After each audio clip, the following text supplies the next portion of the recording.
My whole entire life has been very, very crazy. It's always been fight or flight. Always, forever. You are a person that's addicted to addictions. Correct. Tell us more. 100%, yes. So this is why I was where I was back in the day, drinking bullet bourbon cans at 8 a.m. And I literally said, fuck your NIDA. Why? Because Because you had too much- couldn't make it. In my head, I could not live. I could not live without going and working. I needed to go and work full time because I needed to pay my rent, needed to pay my bills. And these teachers didn't understand. She wins with ease, poses with ease, dances with ease, does a voice recording and pushes her child on a swing with ease. She stops mid-conversation for a ladybug with ease.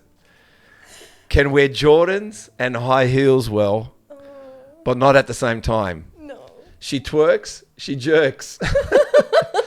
She's special and all the Avengers at once. Please help me welcome the handstanding twerking, should have nailed the landing, yes. Candice Tysoe.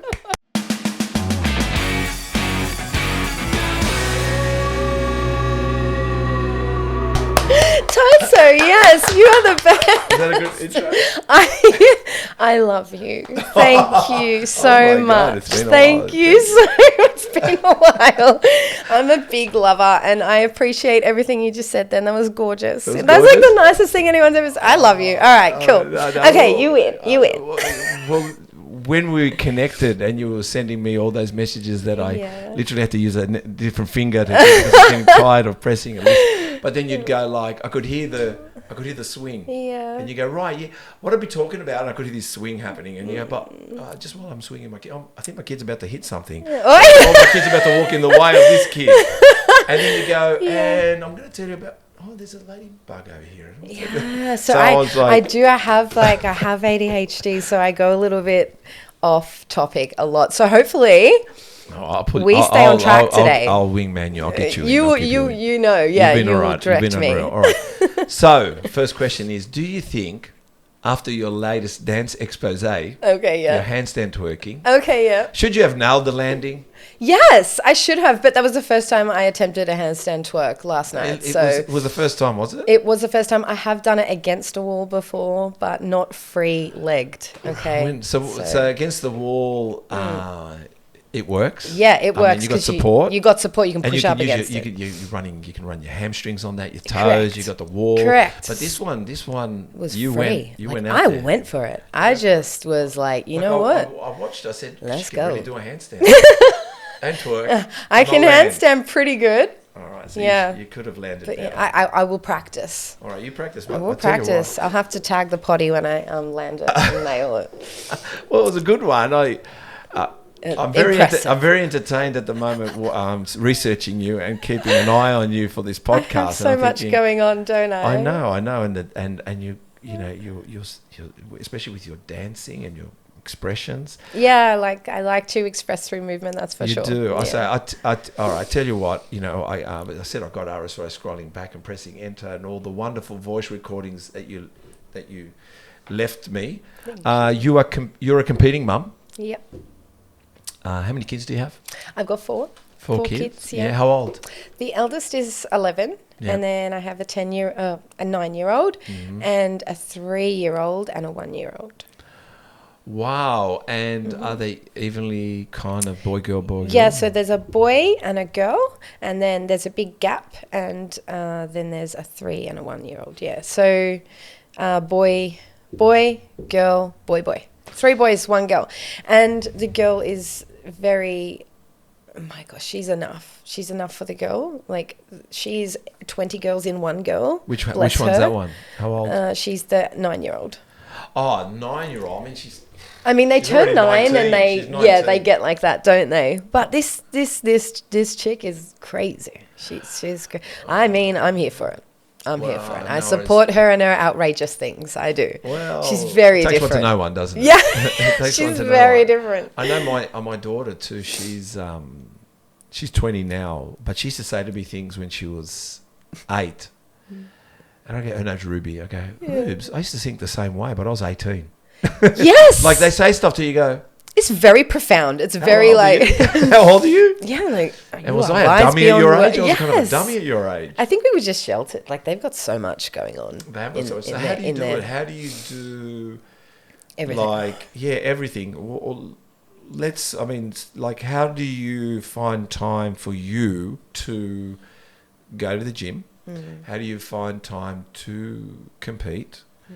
How do you find time to train people? And how do you find time to twerk in the evenings?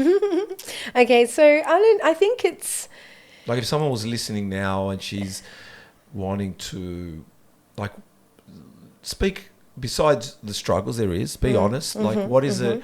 Does it sometimes you have to get in the car and just not think and drive away and say, look, I know I'm feeling selfish, because you must feel selfish all the time. Oh yeah, 90% of the time you have to. For me, if I say I want something or I say I'm going to do something, I do it, and I just let it happen. Like I let the things just add up. I actively try to make it happen. Obviously, it's I suppose kind of like that manifesting type idea where I see manifesting a little bit different. I'm like, okay, I want to dance, and I think I'm going to like this. Like, watching it and seeing it, to me, I just wanted to do it so badly because I felt like I would give a lot to it. I felt I felt drawn to it a lot, right? And I wanted it, so I did it. Like, I know I can't really do that. My coach, bless him, Michael, who's probably listening, he will say I have too much going on and I need to like peel back all the things that I have going on. But for me, I want it all, and I just do it. I don't know how to explain it, but I just do it. And yes, it's selfish, so you have to be selfish. How do you do it with when I have the kids restricting me and stuff? Well, how do you do it with 4 kids, which I'm assuming, as much as you may think you're all over the shop in the ADHD, whatever it's called, but you must be also very well organised to make sure everything's kind of check. See you later, guys. Yes. Is that how it is? Yes, or you check. I can do it. You do. I've given. Now I can take. Yeah, that's it. So that's it. I think you just have your non-negotiables for the day, and that's obviously keeping children alive. Yeah. Making sure they are happy, fed. And loved. Loved. And fed and all that stuff. That's number one. Swung on a swing. There's no way. Yeah, swung on a swing, looked after, and all the attention that they need. They always want more, but it's pretty hard when you're doing 1,000 different things. And I think so there's that. Make sure that's done, and then my second priority would be my clients. So making sure that I've responded to everything I need to, or whatever work I have on, plan it out, this and that. Get the kids off so the kids go to school. The 2 older ones will go to school. I'll drop them off, and then I'll drop the 2 younger ones off at daycare, and then I'll go to work and I'll do whatever clients and things I have to do. Then I also include like any social media things I have to do, or promoting work or admin work, or all that boring tax stuff or anything like that. I do that, try and do that then as well, and then I pick the kids up at around 3:00, and then depending if I have clients in the afternoon, I'll go back to the gym with the kids and do the clients. I'm really, really lucky that my gym allows me to do that and work with the kids. Very lucky, and if there's any of the kids sick or anything like that, they're always so understanding, and somehow this universe has sent me amazing clients who have always understood my life. So I am nothing but honest with them, and somehow they forgive me for my sometimes, sometimes I'm a little bit like I have to change things around, or the baby's sick, so it's going to be in our live, it's going to be in our video, it's the baby's going to be the baby is going to be all up in our grill because he like grabs up the phone and he smashes it around, or I have to pick him up and he pulls my earpods out. Like, it is a bit manic sometimes, but I think I attract just the most beautiful people who understand, and most of them are mums themselves, or most of them are just quite maternal. I got lovely clients in my life. Hey guys, Steve here from Muscle Talks. I just want to say thank you for you guys being here. Thank you for watching this podcast. What I'd really love is for you guys to hit the subscribe button. Why hit the subscribe button? It will just allow us to have a bigger reach, allow us to go get a bigger audience, and also bring you the best of the best here. Our goal here is to not only get our local people, but also international, and eventually, and hopefully, and will be bringing the Olympians to this station, Muscle Talks podcast. So please hit the subscribe button and also hit the notification bell. So every time our podcast is launched weekly that you get notified and you can sit back and enjoy this. Thanks, guys. You talk about manifesting. Are you a dreamer? That's right. So yes, I am a big dreamer. So I am a big dreamer, but I believe they can come true. I do. Yeah? Yeah. And I think that's, so I guess you think you can be a great coach and you just do it. Yeah. Like, but you believe it. Like, you don't think of the obstacles. There's no obstacles. There's obstacles. Yeah, but there's no obstacles in your head. Yeah, whatever it is, it always is okay. Like, my whole entire life has been very, very crazy. It's always been fight or flight. Always, forever. Like, there's not been a second in my life where I've actually sat there and gone, ooh, I have everything I need and I'm safe. Yeah. Never. You know, and that, like, yes, is unfortunate for people, but for me, it's just fine. It keeps me going for higher and better, and it keeps me wanting more, and it keeps me hungry for the fight, you know, of life, for sure. I'll probably be the last one standing. Like, where do you draw all that strength from? I haven't gone to my questions yet. I think where do you? Because there's a few questions there I'm going to bring up. But why are you such a fighter? Why do you have to be a fighter? I'm a fighter. Why are you? Why do we have to fight? Why are you fighting? What are you fighting for? Are you fighting for freedom?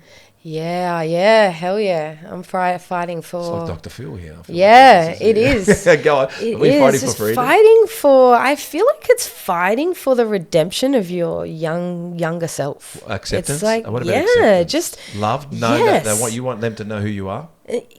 Weirdly, yeah. I feel this makes me sound like an incredibly selfish and self-centered person, but I have always, like, grown up thinking that I was afraid that I would die and no one would remember me. Like, it's like a deep thing. Like, I don't know what it was. Like, and isn't that weird? So I'm just like, I don't want to die without making some sort of impact on the world in some sort of way. And it's weird because you know, my whole life I grew up like I was really great at drama, I was really great at dance, I was really great at all those sorts of creative things. I'm a very creative person, and I feel like that's supposed to get me somewhere, definitely. So there's a big dream. But even back then, I guess it's trauma. It's childhood traumas, for sure. We'll get into that. Yeah, maybe that's what gives me the fight. Well, the thing is, I think as well that,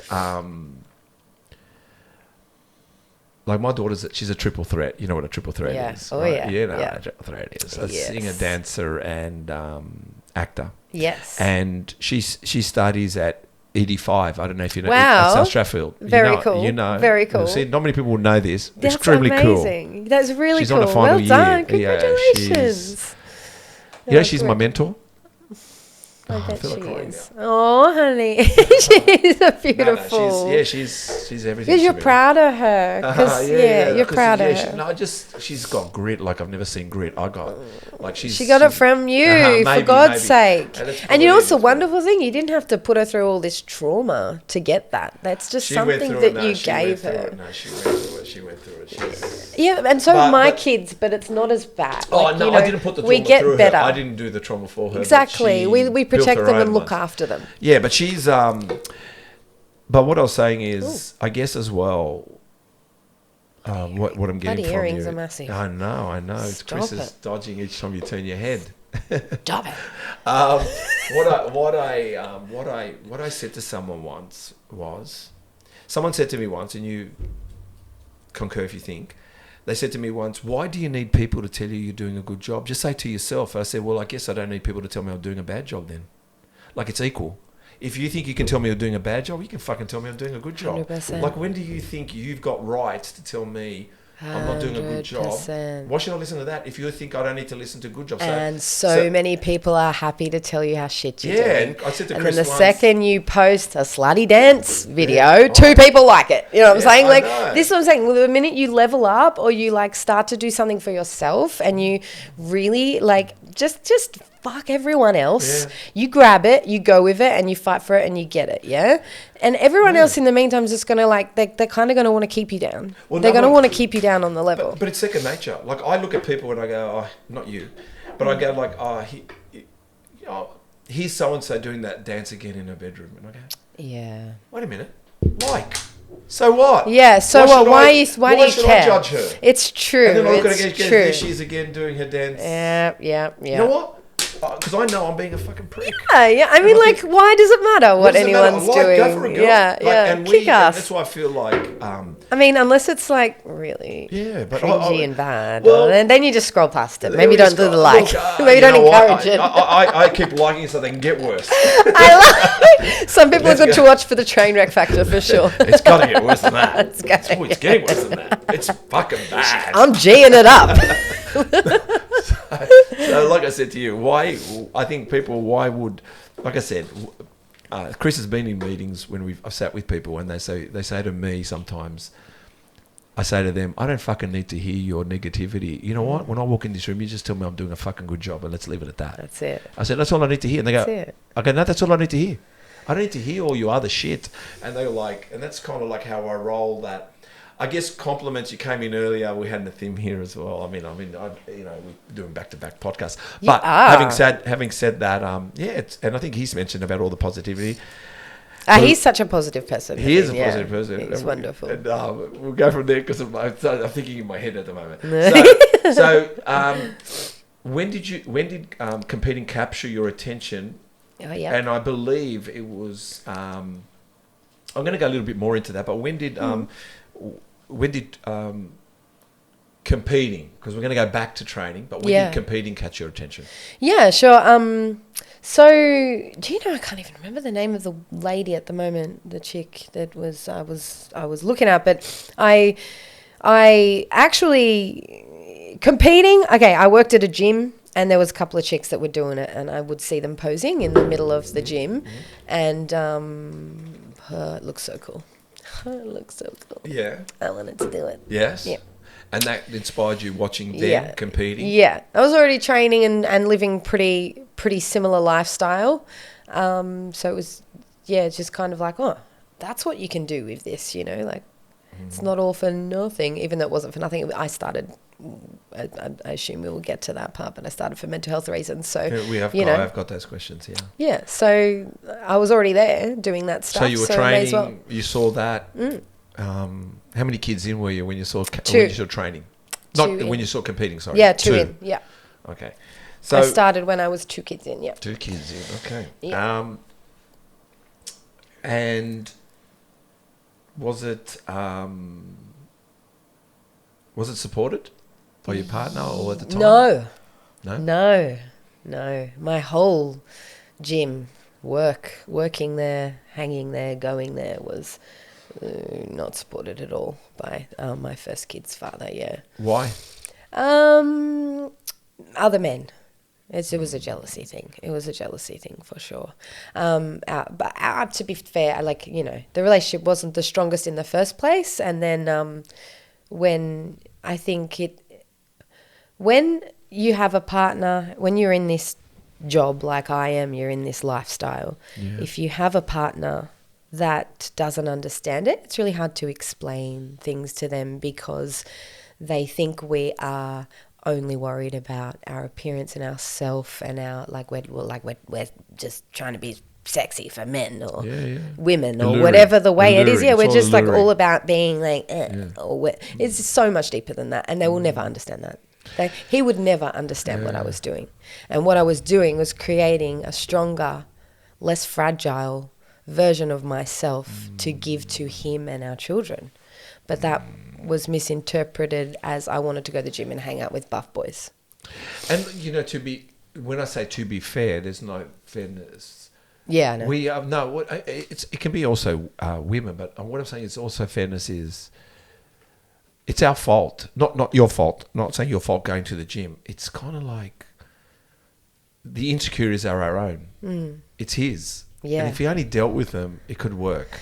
And also the biggest trust is to learn to muscle trust, because I prefer to know the person's going to do me bad very early in the piece. Yeah, and hanging on yes. for dear life. Yes, let them do what they're going to do because if they're going to do the wrong thing by you, they'll do it quicker. Get in early because you're kind of dodge a bullet. You're not invested 5 years or 7 years, 10 years, 20 years. Yes, Yeah. yes. So, and I know... Or you don't have children with them and then realise that, it wasn't quite no one regrets the kids and then that's for a reason, and it's beautiful. I'm blessed, very blessed. I just need some space. I just need some space. Space. I just need some space. I wouldn't have it any other way. It is hard, but I think as well, maturing in the gym, training in the gym, I think it makes us know what kind of a partner we're looking for. Our worth. But also our jealousy traits. Because we're tested. Oh, yeah. And once you know you're tested and you can fight your tests. We tend to be very selfish people too, very self-absorbed people. Yeah, so we are. I mean, I can't speak for everyone in this industry, but I crave a lot of attention off a partner. Not so much like they have to be on me all the time, but just always cheering me on. Just always saying, yes, get it. Just always encouraging. I think I've just missed my match. Really? That's what you need though. That's why I find... No one gets it when I say, just tell me I'm doing a fucking good job. And they go, absolutely. But I tell you that every day. I go, no, you don't. Hey, do you resonate with this? Right. So I am a sook sometimes. Oh, no way. What? I cry. I'm a girl. I'm a female. I'm a real big female. Yeah, I sook a lot. So I sook sometimes. And then the partners, or the guys I'm with, they're always what do you want me to do when you're crying? I don't know what to do. Just say, fuck, that sucks, man. No, I was never good at that. That's it. What? That sucks. No. I'm here if you need me. I was like, I don't need you to do nothing special. Just agree with me. If I'm flying and I want to go do some things because I've got a really good idea in my head, push me, fly with me. If I'm pissed off about something, empathize with me. That's all you got to do. Empathy when you're sad, cheer on when you need it. Always be the biggest fan, I think. And they have to elevate you. They have to make you feel like you want to be them and they want to be you. And then we bounce and just elevate all the time. Look, I think I've learnt, I don't know, what have you learnt, Chris? But I've learnt that, I've learnt that when you're in mud, sit with them in mud. Yeah. And help and kind of guide to get out of it. But also look, why are they in mud? And usually it does equate to, you haven't slept for 3 days because the kids have been up. Yeah. But I didn't know that. I can talk about it now. I'm very smart now. In the time, But in the time, I did not know all this stuff. But we're not allowed to feel any of these emotions. So I guess, like I said to you, but for me, I guess yourself as well, man, just tell me I can do it. And that's enough. But even if you think I can't, just tell me I can. I will think you believe in me and I'll believe in myself. Because, but that's why I say to you, people have said, and maybe you're listening out there too, that people have said, you just need to believe in yourself. I said, listen, we've got that covered, but imagine if I had more. Imagine if you had more. Just one more. I'm alone. Ride or die. Yeah, absolutely. But nobody understands that. They believe that you need them to get to the finish line. You're saying, no, I'm going to the finish line, but I wouldn't mind a bit of a cheer squad. But just I'm going there anyway. But I wouldn't mind some company. Correct. So I don't think anyone gets exactly. No, I think more people get that than you understand. They just don't want to talk about it. Maybe. I don't know. I think it's part and parcel of the bodybuilding or the fitness world or the gym world. I think we, us like-minded people, we all just want that little cheerleader. We do. That's why we always go, oh my God, you look amazing. I can't believe your elbows. Your elbows look amazing. Yeah, I know. Yeah, look at your vein. Just one vein. Vein. And I just be flexing that vein all day, that vein, that one, okay. I could go even. If you say one thing compliment, I'll just be like, yes, okay. My fringe, all right. Since we're on a roll, because we can. It's when when you walk into a place and they go, it never happens really in the gym, but if there's a prick in the gym, there's a prick in the gym. Yeah. But when you go somewhere and they go, is that a pimple on your chin? And you go, as if I fucking didn't see it. Do you have to point it out?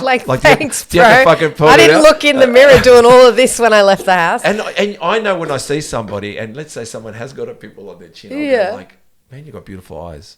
Oh, But does that yeah, make that's sense? nice. Who needs to go to the? You don't need to I talk guess about we all that. Know, we all know. They know. We know. So And how about also, be the- that's going to go. Yeah, but at least let's move from the bit that we can know there's The negative and find it. But Yeah. like I said, people don't get that. And Yeah, you always got to, like, every time I go to the shops, every time I go, like, the service station or corner shop or Rebel to pick up some stuff or wherever I go, I always compliment people, and it's genuine. Like, even I told my daughter I'm that. sure once the podcast finished, we'll find out the truth. But anyway, you tell Yeah, I'll change once the cameras go off. That Chris, they're such a complimentary kind of guy, and you know what? They've actually bagged me and Chris, and that's it's hilarious. But then again, that's another story. We're actually going to do a takeaway shop with their two names. Right, that's it. I'm a bash him. Chris is laughing I'm a his head bash off. him. How You about go that? to what? Takeaway shop? No, it was no. I'm not going to go there. Oh, no. We're not going to. But anyway, people. Who do I need to sort out? No. Oh, do you sort people out? I'll sort people out. Good idea. I'm an ex-boxer. I can sort them out. Oh, I got this. Mate, I got done. this. We're sorted. So explain. Never really talk your views. This is what you said on the message, right? Yeah. Sometimes I never really get a chance to talk my views. Yeah. Posing, actually think, overthink. You have imposter syndrome. Not everyone's cup of tea. So you said this is a few things I cut out of it. You Yeah. said, explain this, right? Never really talk your views. That's one. Yeah. Posing and actually what you think. Yeah. Overthinking, imposter syndrome, Yeah. and not everyone's cup of tea. Explain a bit of that. Yeah. That you told me about. Okay, so there's a lot in that. But basically the part where I don't really speak my opinions and stuff is I learned a lot about, like, a bit of some jumbo, what do you call it? Kooky stuff, right? Sometimes I look into things like psychics and like things like that, you know, all that weird stuff, yeah. Kind of like I saw one yesterday. I see one every now and then. I'll tell you why I see them. They're like a G-up. They're like, this chick, she's like, yeah, you've got this. In a year's time, you're going to be rich. And I'm probably not going to be. But, like, how good does it feel when I go out? And I'm like, yeah, somebody told me I'm going to be rich in a year. She can see my future. I'm going to make it happen, you know. Yeah. It's a bit of a G-up. I like it. But I get a bit funny sometimes with things. And there is a chick who I have gotten in touch with through competing. She competed in ICN, I think, first, and then went over to WBFF. Her name's Tess. She actually taught me some things about this thing called human design, right? And it's basically like meant to be, I don't know, I'm not very good at explaining it, but the time and the place you were born and all the, you know how there is stuff. Like atoms and energy in so what they come together to create you, I suppose. Yeah. And depending on this depends on what type of human you are, if you can put a type on you. But it gets very, very, very, it goes from being generic to being extremely weirdly accurate as you dig deeper.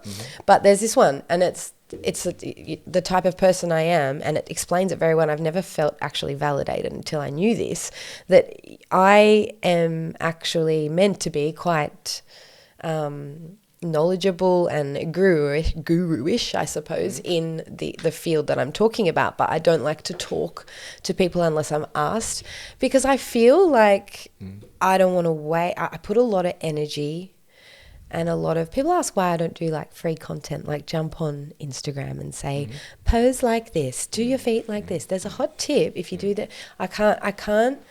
I don't feel good doing that. Even though, let's just say, it's good when people do that, because that's what we want. We want people to express that out there. Yeah, but help. why you? What? So you're. I feel like I give a lot in an event, in energy exchanging between two people, and if I'm not asked for that, I don't want to waste it. Like, I don't want you to not. If you want to know, I really want you to know. I don't want to just tell you something and then you just don't care, really. So it's kind of precious to you. Yeah, I suppose. The gift you give is... But I want people to be, like, ready for information, I suppose, or keen to learn. And I think if you don't ask, if people just walk around projecting their shit onto people when they're not asked, it's a bit of a waste. Yeah, no, I think I know. I don't know how to explain it very well. No. Well, look, I think explain it very well. You never really talk your views, so I'm assuming you are a great listener. Very, yeah. I'm Right. a You're good a great listener. listener, Yeah, right? I'm a good talker too, but I am a good I'm listener. sure Yeah, you're great. yeah. I'm sure you can talk. So you're great. You're great. You got views. I think you're intelligent, but you undermine yourself. Yeah, so this is the imposter syndrome Impressive, part, yeah, definitely. And you overthink, and that creates like an anxiety. Which is another reason why I do. When I think something, I do it straight away because otherwise I won't do it. Yeah, and not everyone's cup of tea is because you're misinterpreted. Yeah, 100%. Yeah. Okay, I've answered it for you. Yes, very good. Yes, oh, you're so good. Right, well, You're so good. And I'm not charging for this therapy session, but Oh, then again, thank you, my 14 love. years of seeing a psychologist, let me tell you, it's helped me a lot. Thank you. And tell some of my stories. So you've won 4 pro cards Yeah, in one amazing. season. Yeah. You then cool. were overwhelmed, rightly so. So tell us, where did the pro cards come from, Yeah, sure. and the story behind and around it? Sure. So I did compete 9 years ago. Yep. Or 8 years ago in ICN Victoria. I lived in Victoria at the time. I competed there and I actually didn't know there was any other federations. Yeah. I was with a coach who was associated with them and I just wasn't told there was anything I still can't believe else. how many there are. And I really want to start associating with a lot of them. Yeah, Like, yeah. I really want to And get... any questions, so I'm now here. I'm really... but I do. And actually, maybe you can help me start associating with more of them. Go on. Definitely. So this ICN, is arguably, depending on what you like in the industry, I suppose, probably that they've got the biggest shows and the biggest amount of competitors at the moment. The industry goes up and down every now and then, like everything does. But yeah, I suppose you've got ICN there at the moment, and that's where I was, where I started. And I actually came second in everything, so... just kept pulling out the old seconds. And you were predominantly a novice to that. So you were pulling Yeah, out it was my seconds. first time Why do you on. think you were getting seconds first time on? Why? Was it your confidence? No, I was very confident. I've always sort of been I've always loved the stage and loved attention, so I'm pretty good up there. Actress. Yeah, I'm kind of more at Bit of a home triple with threat. the... Yeah, I've seen Ruby on stage. I don't recognise her. Yeah, it's like a whole nother world comes alive in Where'd that you. come from? Yes. Like I just know she's just there is a Yeah. the real Ruby Deep, come on stage. it's like Will a the real deep-seated Candice come on crave stage? to Yeah, I know. entertain. Yeah. It's very cool. So I love it. But what it was, I just wasn't training long enough. I just wasn't training. My glutes, I had a little boy bum. So, but you were, so I've always been athletic and all right, so you were small. athletic, you went up there. You were. Yeah, I had a good back. That was it. I had a good can back, see that. and that helped. You know what's funny? I don't know if you've watched any of our podcasts. Not then. I have. Well, I have. You saw Patrick, the Yes. Black Terminator. Yes, amazing. He got it very simply because he said the Amazing. same thing because he's calisthenics. So once he got into the bodybuilding side, he just kept winning comps. Yes. The only time he got the wake up call was when he went overseas. Yeah, when it was right. break Yeah, up time. yeah, right. He yeah. goes, looked around him. He goes, "I'm Oh, small fish now in the big pond." Yeah, here," that's what I where think all the he time. was- it changed him completely, humbled him in a way. But he's a humble guy anyway. But it's Only a humble guy can say they were humbled by that. Yeah, So- he said it. He goes, he even Yeah. said it. A humble guy tells you that it was too easy. He goes, I was probably taking it for granted that I kept winning comps. So he goes, Yeah. So- yes. he didn't realise how much, he didn't realise there was Another 1,000 levels. levels of effort. Woo, so And much that- levels. I think Yeah. It blew him out. Actually, he couldn't do the second comp. He got sick. So, Yeah, you get overwhelmed. So it's very, very similar happened to me Yeah. this season. I have been through a lot in the last 20 weeks or so of my life. It's been hard, but I know I was getting to a point where it was just like, you know what, like this is playing with the big girls. This is playing with everything. This is so important to me, and whilst life is so unsteady and my stress levels were through the roof, so my cortisol was I was just holding water. I wasn't dropping weight. I was on lower calories than I was for my last prep. Everything just wasn't adding up, and it was just time to pull the plug. When you just get that emotionally very overwhelmed and you start to think about, this little fish in the big ponds. I'm only a little girl. I am a very small girl. I think people don't realize how tiny I am. And then if you can just turn it on and activate, then you can go and play with them. Yeah, you can go and play with them. But reality, I'm so little, and But it I think gets... as well, you were... you weren't. I was gonna. You weren't burning the candle at both ends. I think what happened was, if you correct me if I'm wrong, because I don't know a lot. I wasn't purposely burning the candle at both ends, but I was. Because of life. I think life, and I think we touched on a touch on relationships, and I think that affected you, and I think it was more than going for it. It was sounded like it was more of a runaway from it, and I think it was getting to your head too much. I think you weren't. I don't think you were spiritually, mentally, physically, and emotionally set, and I think you were. My boat was rocked. I think you mentally was hammering you. Yeah. And even though your physical would get you there, correct. The biggest thing also financially, I got really knocked around because it's like I had to move out. I had to do all these upfront costs. I was going to say I've got 5 mantras, and it is financially. I just meant the 4 there, which I've been reciting spiritually, mentally, physically, emotionally since 16 years old. Wow. See, and I've been manifesting since 16 years old. Wow. 16 years old, I used to... I have a lot to learn off. Yeah, I never knew what it was. I mean, not that I never knew. Visualization... I've only just sort of changed the way I think about it. You have no idea what I know about visualization. I need to used to get in your brain. But that's why I have to be a little bit humble myself, because when I go some of these spiritual places and out there, and I've been, trust me, where I've been, I'll tell you a funny story.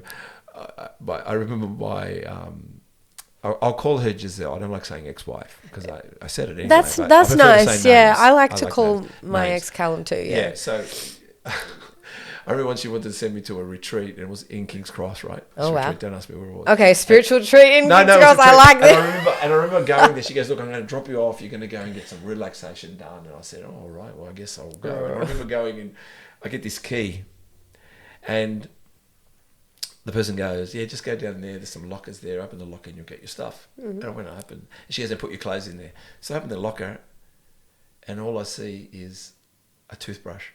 That was it. I'm serious. I had to I walk around naked. Oh my God. And it was all these guys. I don't know what the kind of club this was. Wait, you're all naked in there? All guys are naked. Guys all naked in there? But like it's not weird. Like it's like, oh yeah, we're here to spiritual. Or is it weird? It's weird. There was cold bath, hot bath, salt bath. And I got massaged by this Thai guy. Short Thai guy. And I felt like I was an elephant. He was dropping buckets of water on me, walked on my back, split my ankles like I thought they were going to break. I thought I was getting bashed. I feel like that. This is crazy. But that was what, and that's only one of many places that. Okay, but did it work? Did it feel amazing or what? I think therapy's helped me recover. No, it was a funny story. Like you have no idea where I've walked into. Where yes, I've far out. Okay, even we're going to be voicemailing afterwards. I tell you. I went to. Remember, Chris, we went to that coffee expo that you were doing photos for Espresso Connect? And then I said, I'm going for a walk, and then I ended up in a spiritual... Yeah, the home show. Went to a home show, and then I was just walking around the home show going, oh, this is good. And there was another door. I said, I'll go through this door. I woke it up, and it's a spiritual conference. So I start walking around. Yeah. And funny enough, like everyone's meditating on the ground, and there's all this and that going on. And the funniest was, out of all places, this is down at Darling Harbour, out of all places, I'm walking around and everyone's reading palms and reading cards and smell this and wavering that and this and that. And like I said, I've been, and out of the blue, who do I see there? Giselle with her sister Nicole. And I said, and they're reading this spiritual book, and I walk up and go, do you reckon it's going to be a good read? And they go, What are you doing? Yeah, that's crazy. It's crazy. But anyway, enough about me. I love that. What is like Stage Candy? What's Stage Candy? Please Stage explain. Candy. So that is my posing business name. That's what it is. Yeah, so Candy for Candice. Okay. And then stage for the shows, and it's like you're a piece of stage candy up there. You know what I'm saying? Candy, I like that. Okay, I'm like going for the main character thing here. Yeah, all right, right. Now we know what Stage Candy is. Yeah, we're going to be a piece of stage candy up there. Stage candy. Yeah. And what's real big male voice person? Real big male voice person. Maybe I heard it wrong on the what did message. I say? Real big something voice person. What did I say? Context here, remember? No, I'm just wrote it from all those messages you sent me. Real big male I'm a voice. real big something voice person, real big. Maybe I couldn't hear it right. Could have been the swing. I wish Swing I of the could kid. remember. Real big something voice person. Are you in anyone's corner person? Are you a real big... Well, let's leave that one. ADHD. I want to know what that was. I'll try and We'll think of that for find it, later. we'll find it. ADHD, yeah. Explain. I don't know Yeah, what that is. it What is. That? It's What like is ADD? it's like it's a disorder not disorder. I don't know. It's something that affects your concentration levels mainly. So you're a bit scattered. You're a bit. It's hard to complete tasks. Sometimes it's hard to start tasks. Your brain is like so constant. It's like you've constantly got white noise in your brain, but the white noise is something. So you're kind of trying to hear what it says, but you don't want to hear it because I'm trying to be with you. So it is a bit hard, and it stops you from doing like it's just another thing that's sort of, I find it's another thing that's kind of trying to either distract me from getting what I want, or maybe it's going to help me get what I want. I'm not sure which one it is, but I'm open to like I try to embrace whatever it is and be open with whatever is going on. But I think it's like with everyone, you've got like things that you use to help you get over things, I suppose. So I'm assuming ADHD, attention disorder, deficit something disorder, hyperactive disorder. So in other words, focus is a struggle. Yeah. But does the gym help you focus? Yeah, 100%. But does the gym also let you do the touch and feel that you need? yeah, Get it just like lets me just the thing is like I like to just be very free with whatever I want to express and do, and I think ADHD gives me that. It's almost like it's okay to be weird like this. It's okay to be extravagant and loud and hyperactive and everything, and just being okay with that's me. Not even we don't even have to say ADHD. It's just like it's just me. That's just me. I'm a little bit wild and I'm a little bit hyperactive, and it's okay. But you can crash and burn because you can just be way too wired, and it's not actually a good thing for human beings to be wired 24/7. We need our downtime. But I struggle with downtime. You struggle with downtime because then the noise. So okay, so I actually read something. what did you read? I've been reading a lot on ADHD, and apparently it's if you are a child and you are experiencing like any sort of trauma, probably like yelling, or your mum is really yelling, your dad yells at you, the child is like so sick of hearing this constant abuse that they think of something else to distract them from what's actually happening, or it could be any situation that the child experiences, but whatever, they don't want to be where they are, they don't want to be doing the thing they're doing, so they have other thoughts to distract them so they don't actually really have to be there. Imagine doing that all the time if you have. So if you're conditioned as a child to do that from a very small age. Could be even in relationships. Anything. Yeah. So Someone actually they're doesn't saying that stop. ADHD can be like a doesn't have to be born with it. It can be something that happens. Yeah, like a Definitely. coping mechanism, I suppose. Put down, 30 odd years, it's going to play its toll and possibly push through. Yeah, and I find that if I'm trying to do something and it's overwhelming, the task is overwhelming me, my brain will naturally go, oh, pens in the top cupboard, that needs doing. The pens, they need sorting out because there's red and green together. We can't put red and blue and green together, no, so that's how the brain works. So do you make sure the coat hangers are all facing the right One way, in and your one type of cupboard? coat hanger too. You can't have the different types of coat hanger. And what colour pegs you're using? The peg has to match the colour of clothing. Yeah, but do you know that's so... Like, That's also I a bit of hate a myself perfection- for that. That's a bit of a perfectionist thing too, All it is bullshit to distract me from what I have to do. Stop. Like, sometimes I just go, Candice, it doesn't matter what peg, just do it. But it's very hard to do. You've got to train yourself. You know what? I think do what you need to do to get to the next stage? Meaning, I'm sure with all your little things, you've got here. Yeah. So changing you may not get you here. So sometimes I feel... My ADHD helps me not have a breakdown on the way. Yeah, so no, I think it's a good thing. I think I've also heard that ADHD is a sign of intelligence. I have heard that too. And I've also heard that it's a sign of a creative person. A sign of a creative person? Yeah, so like most... Do you know what a client told me? What? She was raving on, bless her, about me and being so gorgeous. I just could have eaten her. Yes. She's gorgeous. And she said to me... I said, I'm so sorry about my break. Because when we're in lessons, I'll be like, oh, and this, and like, and I might sometimes get on a big tangent and I'll have to be like, okay, let's go back. Let's do that again.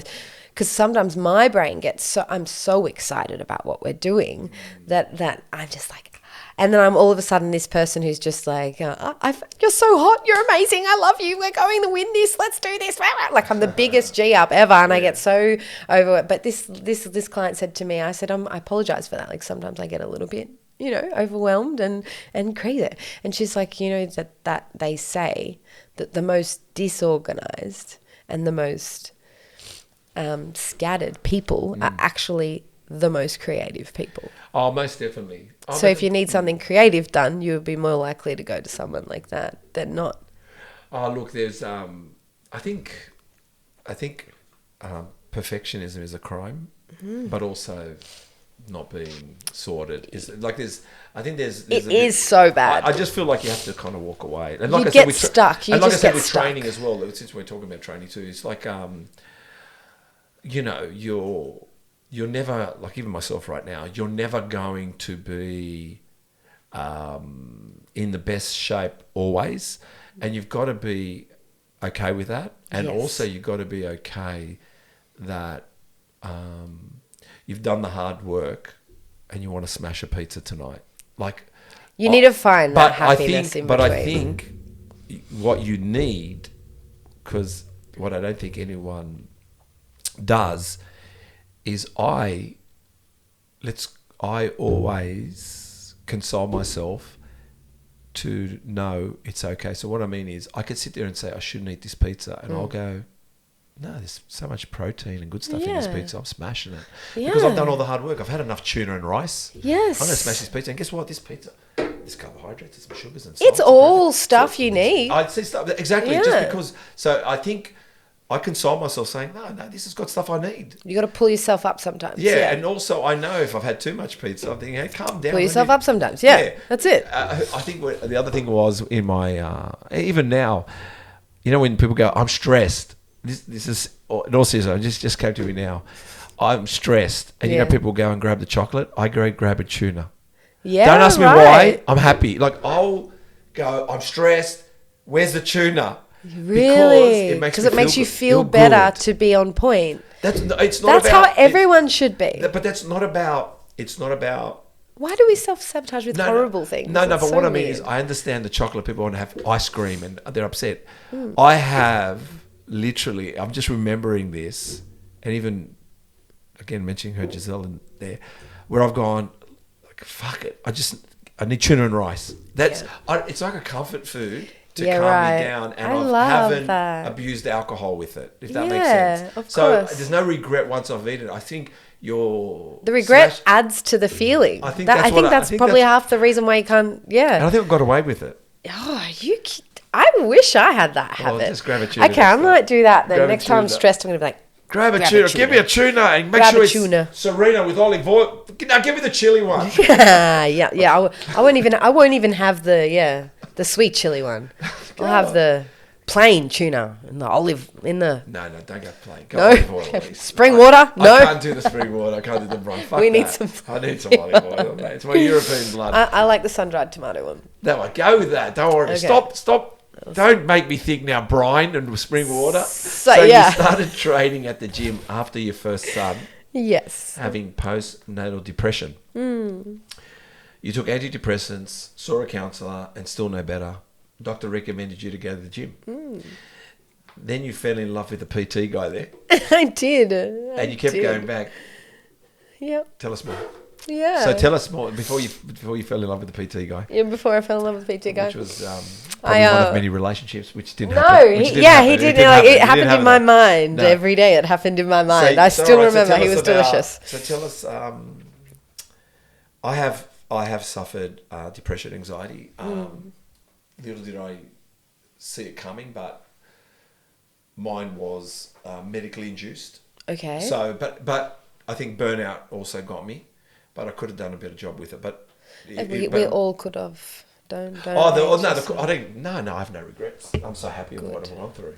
Good. It's taught you to be who you are now. Yeah. Well, it's put me in places, but it's incredible. But that's another podcast about me and my opening up. We might need one on you. We need to do one. Chris is going to do one. Yeah, I think you really do need one. Yeah. Maybe let's do it on Chris too. Yeah. Well, fuck yeah. Oh, it's very, very, very, very quickly with Chris. I just read things. Stoic, doesn't cry, clipping. Really? It doesn't give a fuck. It doesn't give a fuck. We think he does. I love it. He says no all the time to me. I say yes to him. He says no to me. That sounds like a great relationship. Tell me about because I'm a guy. Yeah. Tell me about postnatal depression and sure. How does it feel and how is it like? How did you know what was going on? And then tell me the steps of fighting for your life and the kid around you to get to the gym and then have a crush on a PT guy. So cool. I am not sure what causes postnatal depression. Obviously, it's just hormone imbalances or whatever. But yeah, I started to just. So what happened to me was I had my first son, and it dawned on me that I had to be someone's world. And I was young, and I wasn't in a stable relationship. Yeah. I was still in a relationship with him, but it wasn't like we were married or anything. I thought that's what you did. It was crazy. It was not supposed to happen. It was very silly, but amazing. Of course. So had this baby and then realized, holy shit, like this person actually has no friends, no support, it's a brand new human and only me. Yeah. Only me, and I sort of started thinking about the relationship that I have with my mother and the way she mothered, and a lot of different things just got me very, very emotional, being that transition from being just a pregnant person to being an actual mother who is in charge of this person's life. So not only that, but just being able to guide him in a healthy way, change cycles of generations and things like that. So there was a lot of pressure. A lot of things going through your mind. A lot of pressure, yeah. Wow. And then what I would do is with that pressure is I took it all very literal, like he could die if I don't watch him, if I don't hold him. If someone holds him, they might drop him. So I've got to hold him because if he drops, I'll never forgive that person, and I'll never forgive myself. So everything was my responsibility. I couldn't breastfeed. He was tongue-tied, and they didn't find out till he was 3 months old. So feeding him was a struggle, but I did it. I did it for a year and a half, and I pumped because he couldn't feed properly. So I was like a slave to this pump machine, and I was just like, I didn't leave the house. What's tongue-tied, if you don't mind me asking? It's that thing? That under there. Mm-hmm. That slit thing, it's close to the tip of your tongue instead of further back. So you can't actually how cats lick like that. That's kind of like how babies eat. It's like a licking motion. If you can't move your tongue, then you can't feed when you're that little. So it would just stopped him from being able to feed, and so I had to do this pumping or whatever. So I went to the doctors. Actually are pretty good after in Melbourne where I was. It was a really nice people looking after me, and they would check on me and come back, and they do ask like, how is your, they do like a mental health check with you. And I was like, she's like 0 to 10. I'm like 10. Do you want to die? 10. Like, do you know what I mean? Like, I was so sad. I didn't leave the house. I wasn't getting any vitamin D. I thought that if I went to the local shops with my son to pick up some groceries, that the glass roof on the centre would cool down and just stab him in the pram. In other words, your brain was just in revving. a bad space. Yeah. There was no refuge for you. Yeah, I felt like I just had to be still with my child. So for everyone, it's different. Some people actually, get to a point where they feel they're not even connected with their child and things like that. That's a very common form of. Yeah, because I kind of thought it's a disconnection. People's, but yours was connection. Mine but yours was fear, intense. A lot of fear, Yeah, because so it was like, it was very different to a lot of other stories I've heard, but that's just how it came out in me, I suppose. And I did go to the doctors back and forth, and they ended up giving me medication, antidepressants. I was on Zoloft, it was called. I've been on Zoloft. There you go. How many milligrams? That. 2 tablets. Was that 50 So is milligrams? that 100 50? milligrams? Yeah, 100 100. Yeah. It's a lot. Then, yes, so that I maxed up to that. And then I went on what's called... I've been on 100. I've been on 50. I've been on more. I've been on... on more than 100? I don't know Zoloft. They thought I was... Did it rock you at the beginning? No, I had no effect from this Zoloft. Wow. I didn't feel a thing off it. Yeah. I didn't feel any different at all. And they kept saying, "Are you?" I said, "Nothing's changed." That was the start for me. Okay, well they then put me on to one that starts with P. I don't know. Paroxetine. Okay. Yeah, and it was strong. Now, then when I was on, this is getting ahead in time because I was on those things for a fair few years, but ahead of time when I was on that paroxetine, I was numb. Yeah. Lost appetite, lost feelings. Nothing. Nothing, yeah. Nothing. I smoked cigarettes and I drank alcohol. I didn't eat. It's like my life. Yeah. Depressed. Yeah. Like more depressed. Like first I had postnatal depression, then I had real depression. Smoking. Yeah, smoking like 20 billion cigarettes a day and just waking up and cracking a woody. Do you know? Like, what's a woody? Woodstock. Beer? No, it's a bourbon and coke. Double strength. Sorry, man. We're not. Double strength bourbon and coke. Early in the morning. I'm in the St. George area, which doesn't go that far back. I was a Queenslander then, so. There you go. Woody. There you go. Woodies. Yeah, woodies. Do you know what a woodies is? Woodstock. No. You know the cans, little black cans, Woodstock bourbon and coke? No. I know the can. Yes, yeah. Of course I do know the can. And they made little cans called bullets, and they were like double strength. So that was my morning breakfast. Yeah. So I have been there. I've been on the other side of this lifestyle for sure. And that was. In between. When I first competed. Oh wow! We first competed. So when I first, this is going down the track. Wait, wait a minute. So you got on this. No. You went to the doctor. Antidepressants. Didn't work. What do I do? He says go to the gym. Yeah. So then he goes, go. Yeah. He's like, oh, have you tried exercise? And I said, I've always exercised my whole life. Like, I'm not really exercising at the moment, but I can't. He's like, you need to go to the gym. You need to sign up to the gym. And the thing about the gym is, he said, is there's the creche. So you can put your child in the creche and you can work out. Now, what do you think I did then? They're going to kill my child in the creche. All of a sudden we had SAS. So I wrapped him in some bubble wrap. All of a sudden we had SAS soldier in there looking at from the bench press. I literally put like a camera in his pram, like so that I can watch it downstairs. I put the monitor in his pram so I could watch it while I was working out. Past. Yes, like, hello, can you hear him? He's coughing. Like, attend. Warning, I've got actually an alarm on the pram and I can set it off. Excuse me, can someone attend to my child, please? Yeah. I need a bottle. It's 2:05. Like, for real, it was full on. But luckily, the lady at the creche was so... If I'm not on the gym floor, I'm in the bathroom pumping milk. Yeah, no, but that's what I had to do. I had to run in like halfway through my workout and do a like little quick pump in the corner. Fucking hell, can we... I'm losing my pump here.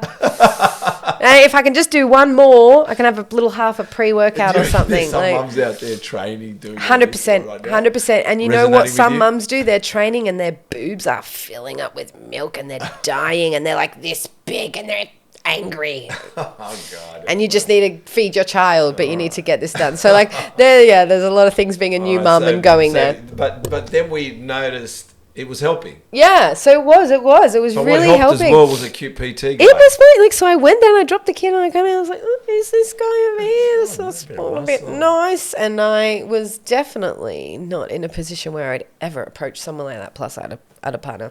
So I just used to perv, you know. I wasn't going to do anything with it. Right, of course. But it definitely kept me coming back because, you know, like, it's like anything. You need, like, an initial attraction, and then you fall in love with the process of the thing. So yeah, look, my initial attraction was a sexy PT and the fact that it could help my mental health. I've done sessions, and the one thing my psychologist told me, her name was Jenny, and she said to me once when I told her stuff like you're telling me now. Oh my God, can we swap psychologist quotes? Well, you tell me your favourite psychologist quote. Well, my favourite... No, I can't. We're not going to go there. No, but what she said was, sometimes what you think is okay. Yes. But it's because you didn't act on it. So, yeah, you might say he's cute. But that doesn't mean... But everyone thinks people are cute. It's no, okay. but what I mean is, even if you think he's hot or she's hot or like whatever thoughts you've got, instead of bashing yourself over him, how about you maturely realise, well, how about that's all that's that a great was. thought, let it go. Don't I'm in a need happy that. relationship, or I'm happy. You can place. appreciate other people for whatever, you know, other things for whatever. It's just a thought. It is a thought. Yeah, you don't. Sometimes I will stand on a balcony. Probably it's good for people listening who are a little bit of the jealous type to realise thoughts are thoughts. If you're thinking it, everyone's thinking it. But if you're not acting on it, they're not.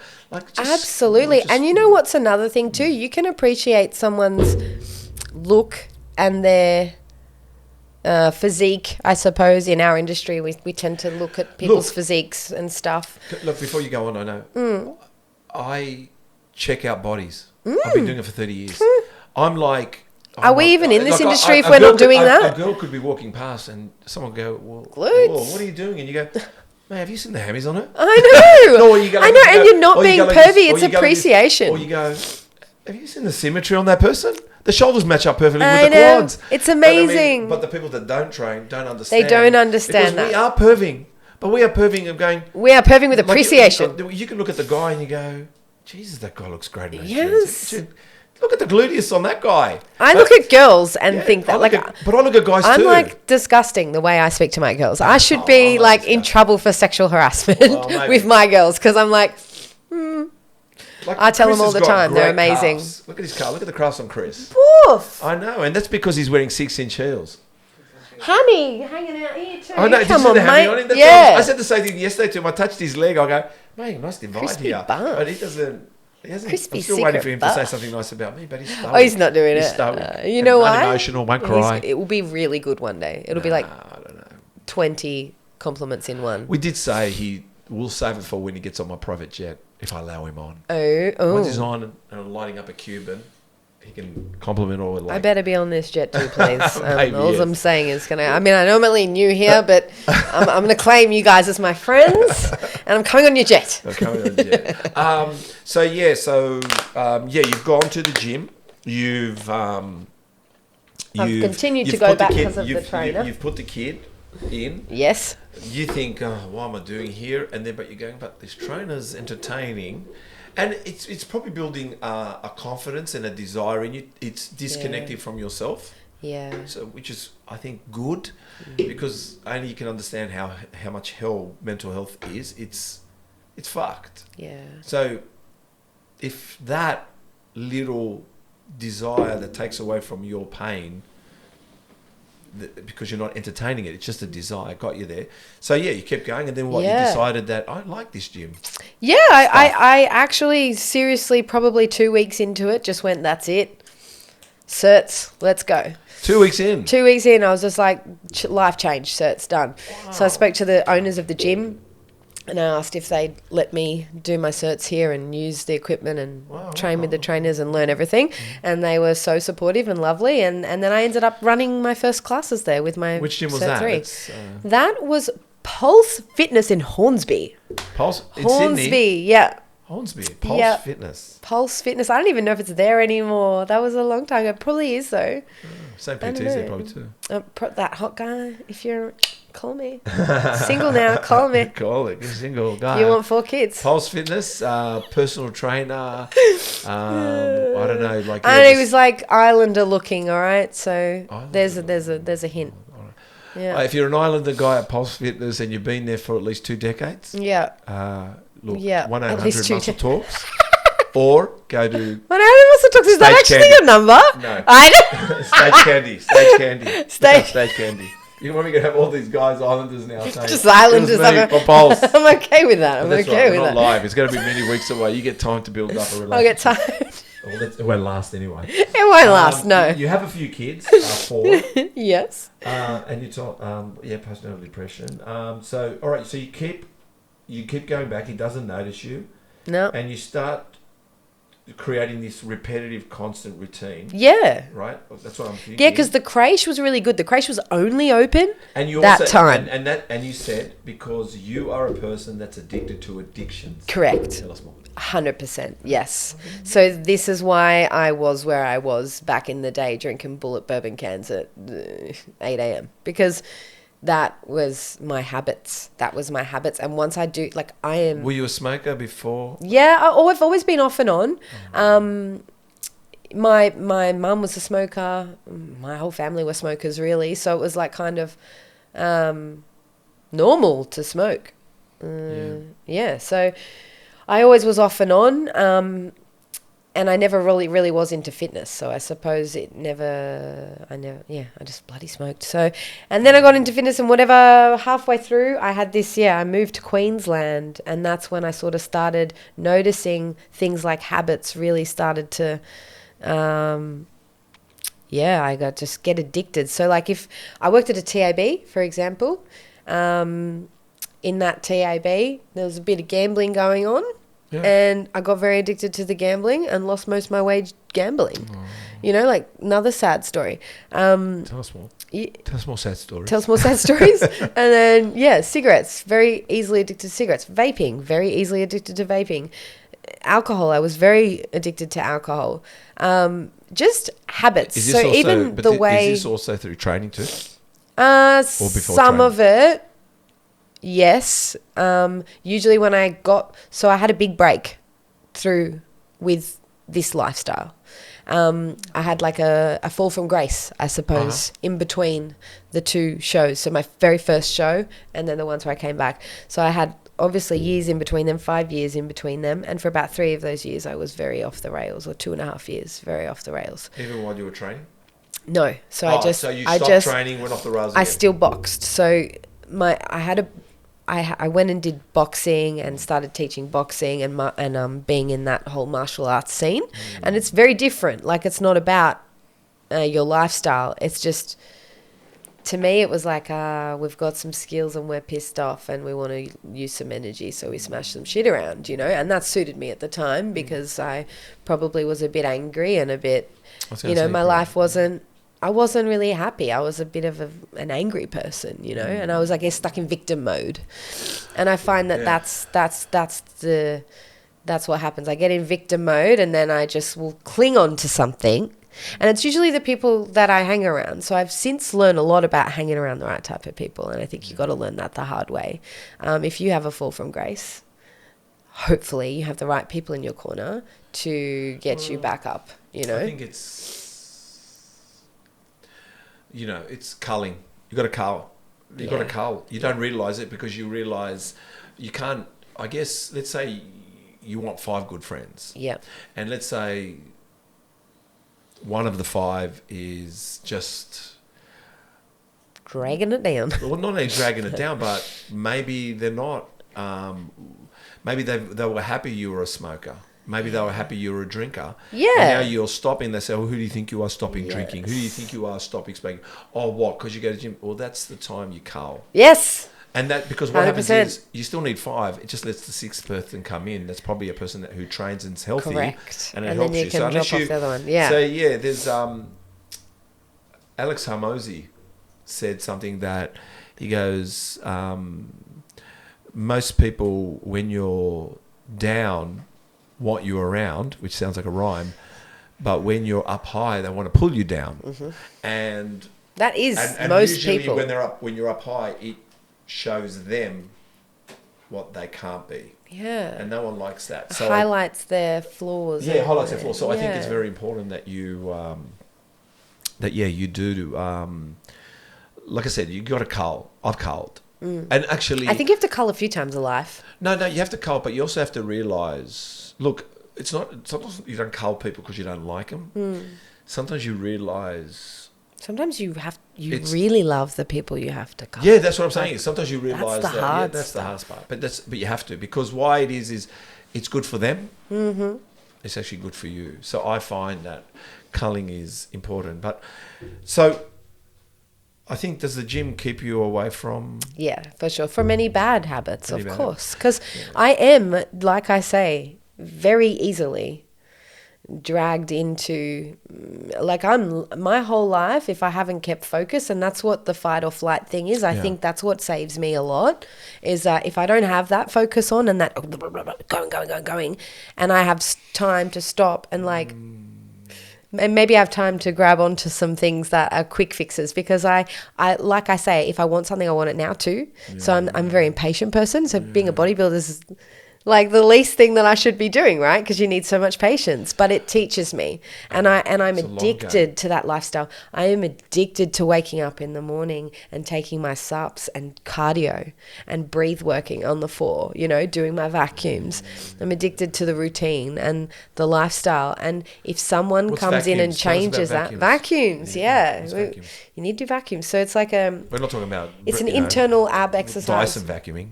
No. No, like Right. proper vacuum with your tummy. So like, yeah, you can do. There's so many crazy levels of this exercise. Give us one like, quickly. poof. I don't So know. what, like how long does it go for? your vacuum you should hold all the time. Basically, if you really want to look elite all the time, you would always be holding in a vacuum. So it's like a belly button to spine feeling. So Yeah, you suck yeah. your belly button right into your spine, but. You could start like lying down on the floor. You got to make sure you got no gap in your lower back, and just like bring in your spine, and then like your ribs are nice and protruding out there, and you should be able to like feel under your ribs. Some people do it and it's really hard there. But why do you do it in the mornings? So I do in the mornings because I got like a flat stomach, like it's not full of food or anything, so it's just nicer to do. It's not necessary to do, but it's nicer. This is part of you're competing. yeah. So body, when mind. I'm on stage, I want to look as tiny as possible in my waist, because with that we know that we want that. So proportions. So every morning I work on that. So work on the control of your core so that it's tight and in. And then once you like perfect that, there's other levels too. You can get like the oblique crunches into the vacuum too, and like turn on your midsection. There's so many levels of vacuuming. How and long does that take? So just 4 1-minute rounds. 4 1-minute rounds every day is what I do and what I suggest my girls to do. Yeah. But you do that, so 1 minute, 30 seconds break, 1 minute, 30 seconds break, 4 times. I have that like while my kettle's boiling. so you know, how good is the gym really when you think about? Is there ever really the gym being a place of hate inside your mind? What I mean is, it's never, is it? When you think about it, if we stop and think for a second, Never even have I when it's been disrespected or hated. Even when I've never wanted to go, and even when I've walked in and said, look, I'm just going to do a 5-minute workout. How good is just that 5 minutes in Yeah, there? fuck yeah. Like, that place, 5 minutes is enough. 1 hour's enough in there to, mate. That place there's something unique about it. Doesn't matter it's not about who owns it. No. There's something about walking in and hearing the tinkering going on, and Yeah. those mirrors and the music and the noise. Yes. Sometimes I don't like. I know people will like to wear headphones. I don't. I like it, but like- I don't like it too. I do half probably, because I'm the same. I like to hear everything going on. Plus, like the I like tinkering. everyone there as well. So if someone wants to say hi, I want to say hi as Yeah, well. no, like I like the tinkering. I'm like, I don't hear anyone talking. they only let me out to go to the gym. So when I'm there, I like to be there, you know? Well, like I said to you, I found that the like, I see people talking, but I don't hear their conversation, but I see them talking. You like, can just- even though I've you got can nothing, just see something is the What's whole the word? Corroboree. Corroboree. Wait, no, is that a dance that Indigenous do? I think it is. No, not corroboree. No, corroboree is corroboree. No, what's Chris, it? what's the Quick, word? Chris, we're Corroboree? looking at you. Corroboree. What's the word? Corroboree? Is that what Corroboree. No. Corroboree. What are you talking about? Corroboree. Google. We need a Google. So that's what. So what I'm saying is, if we don't have that, if I don't have it, You look for it somewhere else. no. Yeah, well, that's right. I was addicted to smoking at 40, 42, 43. I'm not addicted to nothing, but I remember one day going, I'm addicted to smoking, and. When you realize something has control of your mind, it's almost like, fuck you. I know. And how dare you? And it was like, and then I liked it because I used to call it my fuck off moment. That's what I used to say too. And then I enjoyed it, to be honest. How good is it when you can have a fuck off moment without something that's going to give you cancer? I know, it's true. But I used to enjoy, then I got into doing rollies. Yeah. Because rollies, it was just tobacco. Yeah, it was fun as well. It was fun rolling, and I thought it was healthier because of the tobacco. I love it. So I used to do rollies, but I still trained, and I still see today, like smoking. Well, the gym I go to, which is hardcore gym, which is that's what it is. It's hardcore gym. It's basically run by I think two guys that own it, and it's a male only gym. A male only. Stop. It is unreal. That's cool. It is cool, man. It's the coolest. I think it's that male. you have that. That's mad. I think it's more guys should know about this. That's cool. You need it, and I'll tell you why. I think it's also religious reasons. They're Muslim. Fair enough. Which is fair enough. But the thing is, works out. But the whole gym is the cleanest gym. Oh yeah, super clean. Bathrooms girls are probably the grossest. No, it's true. You go into the girls' toilet, it's like, I think it's all part questionable. I think it's all part of their respect and religion. Yeah, but also I think as well, the walls are full of motivation stuff. Like there's nothing to tell you what their religion is. There's nothing to tell you anything. Yeah. But why it's male only is predominantly. They can correct me if I'm wrong. I want to do a podcast with them actually, but I think it's more to do with taking away your temptation. Like you've come in to do a job. How about you focus on you? It's true. And I think, and I know, I can tell you, so many males guys, are very driven. Do you know how many guys won't come and train with me at that gym? Guys. Yeah. Because it's guys only gym. Like they don't have. What are they thinking? Well, they know they want a perv. That's what I'm saying. Is most people. So what I'm getting is, Isn't that funny that like? But I love. There are people that go to the gym for that purpose. Yeah, well, that's what I'm saying. It's just superb, and I like. But what I like about this gym is you can tell the difference between those ones and the other ones, though. Well, look, I guess we all perv, but I'm so used to going to this guy only gym. I've been doing it for about 4 or 5 years now, and it's 24/7. It's manned 24/7. I can get a protein shake at 2 o'clock. That's in the morning. freaking awesome. 2 o'clock in the morning, I get a protein shake. Okay, stop. That's cool. No, it is. But the I funniest, want this version for us. It's manned. I don't want to even tell you how much it is a month. You'll die. It's so cheap. But having said this, the gym. But what I'm alluding to is, I feel safe when I go there. I feel when I'm in there, spot. like you just go. That's how I feel at dance. Yeah, good. I'm going to get to your dancing in a second. But so you're addicted to addictions, and you gambled, and you smoked, and you drank, smoked, woodies, and trained. Yeah, and trained. Yeah. And danced and there was probably about a year out of there that I just didn't even touch any training. A year, unfortunately, right? That's very probably quick to go back to it. Was that the it's worst probably time? the worst year of my life. Yeah, worst year of my life, for sure. Hang on, I'm just reading it now quickly. So you were going to also saw people compete. When did you explained your certifications? Yep. And it was what is there such a thing called lesbios classes? Les Mills. Les Mills classes. Good job. Or lesbian classes. Lesbian classes. Lesbian. Les Mills was like one of them really cool instructors. Like it was like the phase. Yes. Like it was like all the rave back then to be Les Mills instructor. So that's what I did. Because then I could get up in front of like 20 girls and be like, okay, and like that's totally me. It was like the funnest thing in the world. I could pick my music and do like, Mills, isn't she? Yeah, Les Mills. Was she the one on? I think she used to go on those like talk show. You're fat, like. You're fat. Probably. No, not your favourite. Biggest Loser. Was she the host? Oh, of Biggest Loser, No, she no. wasn't. That's Tiffany XO. That's who you're thinking of, There's hey? another one Yeah. as well before her. Yeah, she's like that too. Same sort of thing. Made all those programs and things like that. Yeah. okay. But Les Mills, you used to like pay a fee to use them at your gym. Like the gym owners would pay to be able to run classes through them. Yeah. So anyway, they were fun. Just group fitness. All right. So you train people online, Yes. and apparently you have a client in Peru.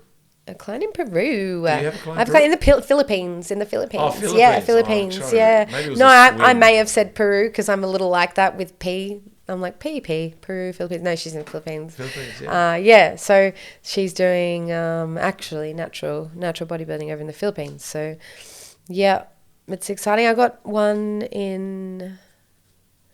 had one last season. In New Zealand's not that bad, and then another one in England. So, yeah, some people reach out over line. It's pretty cool knowing that your style is going to be over in another country. It's pretty fun. Yeah. Do you train people online, but you train people in person as well? I do all. I'm trying to go more towards only posing. Only because it just lights my world up. So the more I can do of that, the better. Obviously, training still lights my world up. I do it to myself all the time. But I feel like where I really am my best is in that creative space of posing where I can use like my passion for movement and stuff. So I do love it the most. But yes, definitely train people face to face at the gym, and then we have online coaching as well. So you can do like anything really. If you just want to have programs, or you want to compete, or you want nutrition, or you want everything, you can do anything like that. Yeah. And it's all where I started. So I definitely know the stuff. Do I have the passion for it? Not as much as the posing, but you know, it's my life. Is the posing So like dancing?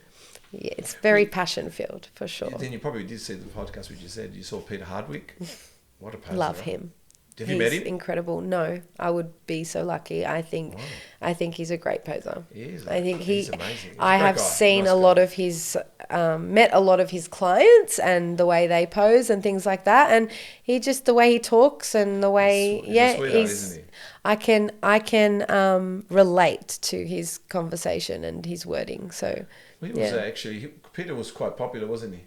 I think it was a good one. He was a good one to have on for sure. I watched all of them. Yeah, he was tops. He was tops. But I fell in love with him watching him pose. Yes, I watched him the and I said to Chris, posing I'm is getting just. him on. I just zapped him in. I didn't even know who it was. I just saw the posing. I go, who is Get this guy? I this knew nothing about guy. him. He's I didn't even know half the posing. comps you guys are going in. I love that. I think I'm winging it. I'm getting away with it. You are, know. but you know everything about the industry, or you know lots about the industry, and you're here to learn. And the fact that you ask questions and is so cool because you're just getting smarter and smarter by the second. Be careful. I'm getting very smart. So you're on the run. You've travelled Melbourne, Sydney, Queensland. Why so much moving? So much moving. Oh, I tell you, like honestly, without getting too deep, life's been hard. And I've had to run from a few things. So yeah, I have been on the run, but I am no longer on the run. I love being where I am. Yeah. I would never say no to moving back to Queensland. Okay. I love Queensland. Is that home? Here is home. So I was born here, raised as a younger girl here. First time I moved, I was 21. So where did you go? So I grew up here. Let me check. Just looking at a second. So Where did I move? You're the oldest of 10 kids. Uh-huh. Was that fun? Tough? Did you Tough. need to help out? You tested all the boundaries prior to them having to test these boundaries, so being the oldest of 10. So where did you grow up, and tell us a bit about that story? Yeah, sure. I grew up in North Shore of Sydney mostly. Oh, so you're a Sydney girl. Yeah, I'm Taramara, Pimble. That's where I was from. All right, so in other North words, Shore. North Shore. Royal North Shore, yeah. Not like northern suburbs. Not Northern Beaches. Not Northern Beaches. Not the Bends. No one goes past the Bends, Balgala, or whatever it's yeah, called. Palm Beach. that's so yeah. You know the Bends? My uncles live there. Yeah, it's beautiful there. Oh, okay, It's so nice there. I love it there. Yeah, But yeah, I grew up. Bilgola, Yeah, Bilgola. That's where my uncle lives. It's insane there.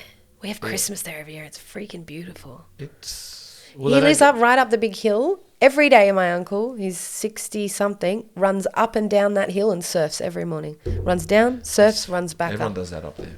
Crazy. That's what they do up there in Bengola. No one does anything else in Bengola. Like, So you grow up. that's all they've got to do. So Pimble, Turramurra area, yeah. Turramurra, yep. And then I went to St. Leo's in Wahroonga, so North Shore girl for all of my upgrowing years. But Mum, we were in we grew up in housing commission, so it was rough. Like that, there was just shitty shit going on in my childhood, which wasn't too much fun. And unlike most eldest who get to test boundaries and do things like that, I had to grow up real quick. So I was out of home at 14 and just before I was 15. And from there, I basically could take on the other younger ones, and like we could all eventually just get out and change cycles in life and become better people. So it's like you got to knuckle down. And did you look after them? Did you? Yeah. So it was sad because when I left, I was looking after them, and then when I left, the younger sister, because I've got 3 brothers younger than me, but they're boys. Like we all know that like sometimes you can find that male kid who like full on steps up, but my 3 brothers were too busy whacking each other on the heads with metal poles to worry about looking after the younger ones. So I had a sister who was younger than them, and she mostly did like Mum would leave us at home a lot alone. So yeah, we would just have to look after the younger ones. But I always felt so bad for them leaving them there and having to go. But I knew that if I didn't go, they didn't have anywhere to go. So it's like catch-22. You just got to go and get it done. And that's what I mean. If you want something, you got to go get it done. Because like there's not always guaranteed time, or there's not always like, it might take you a really long time to do. But if you do it now, it's going to take a lot less longer time than if you sit there and bloody think about the dynamics of everything, because sometimes you just got to go do what you got to do. So, so grew up there, and then I moved to Melbourne. My mother moved to Melbourne and was having some more babies, I suppose, because at that stage she wasn't even finished having babies then. So I was 21, and she rang me, and her partner at the time was not around, and Mum was in a bad position, so I had to go and help her. And I hadn't spoken to my mum for years, so it was a little bit daunting going there and helping, but she needed my help, so we went up and whatever, and it was just crazy. It was great. That was crazy. I quickly ran away from there, and then I quickly ran back to Sydney, and then I went to Yulara, which is Centre Australia. So it's like Ayers Rock suburb is called Yulara. Yeah. Wow. What were you doing there? A friend of mine went to go work there. There was a PT there. There was a PT there, but my friend married the PT there. Oh my gosh. That's funny. So my friend, she was going to work there, and she asked me, she's like, do you want to come and like work in this random place in the desert? I was like, yes, I do. Yes, I want to run away again. Yeah. So run away again up there. And that was when I met the kid's dad. I met the kid's dad there. We lived in Bali for a while. Wow. Lived in Darwin. And then I did a whole Melbourne-Sydney thing again. And then I moved to Queensland. And then, so just like moved all the time. You moved a lot. Yeah, I moved a lot. But what did you want to be when you were a kid? I wanted to be an actress. Actress? An actress, a singer, or a dancer. Yeah, something like that. That was my thing. Was there anyone you kind of idolised? Yeah, so I'm an 80s girl, so like born in the 80s, like late 80s. Britney Spears was always, just like as if you didn't want to be Britney Spears. And then as I grew, I always had Stevie Nicks was like my idol. The Work Bitch song, literally. Yeah, I get to work, bitch. Yeah, actually that came out very late. That's like a newish song. Is it? It was more like, you drive me crazy. I just that one. That one. Yeah. When she had the Hit pigtails. me, baby, and Hit Me Baby One More Time. Yeah, it was Hit Me, that Baby, stuff One More that started and it. that was a bit controversial. People saying, I don't know, she should be getting hit. She should not be getting hit, but she wants to get hit. So give the girl a hit if she wants to hit, Hit her baby one more time. Keep going Don't hit anywhere her with that. baby. Hit her, not her baby. I don't know why Yeah, she could wanted go to anywhere with that. hit the baby. So Let's not. Britney Spears. Britney you Spears, wanted to yeah. And actress. then I actually matured a little, and Stevie Nicks has always been my woman. So She's very good. She's got great songs. So Incredible Fleetwood woman. Mac, yeah. I saw a musical with. amazing. I would have loved It was it. at the. It was amazing. It was that Star City, Oh, cool. and somebody took me there. That's so And I know, it cool. was super cool. See, Super I love when cool. somebody takes you to do something different. Yeah. I know. They took me there to see. It was a Stevie Nicks show. Yes. Theatre. Yes. It was great. What was it like, her life, or was it just songs? No, it was a theatre production of her and her Stop, songs. that's so and they cool. sang and they like it was a theatre production. What That's my cool. daughter's studying to do.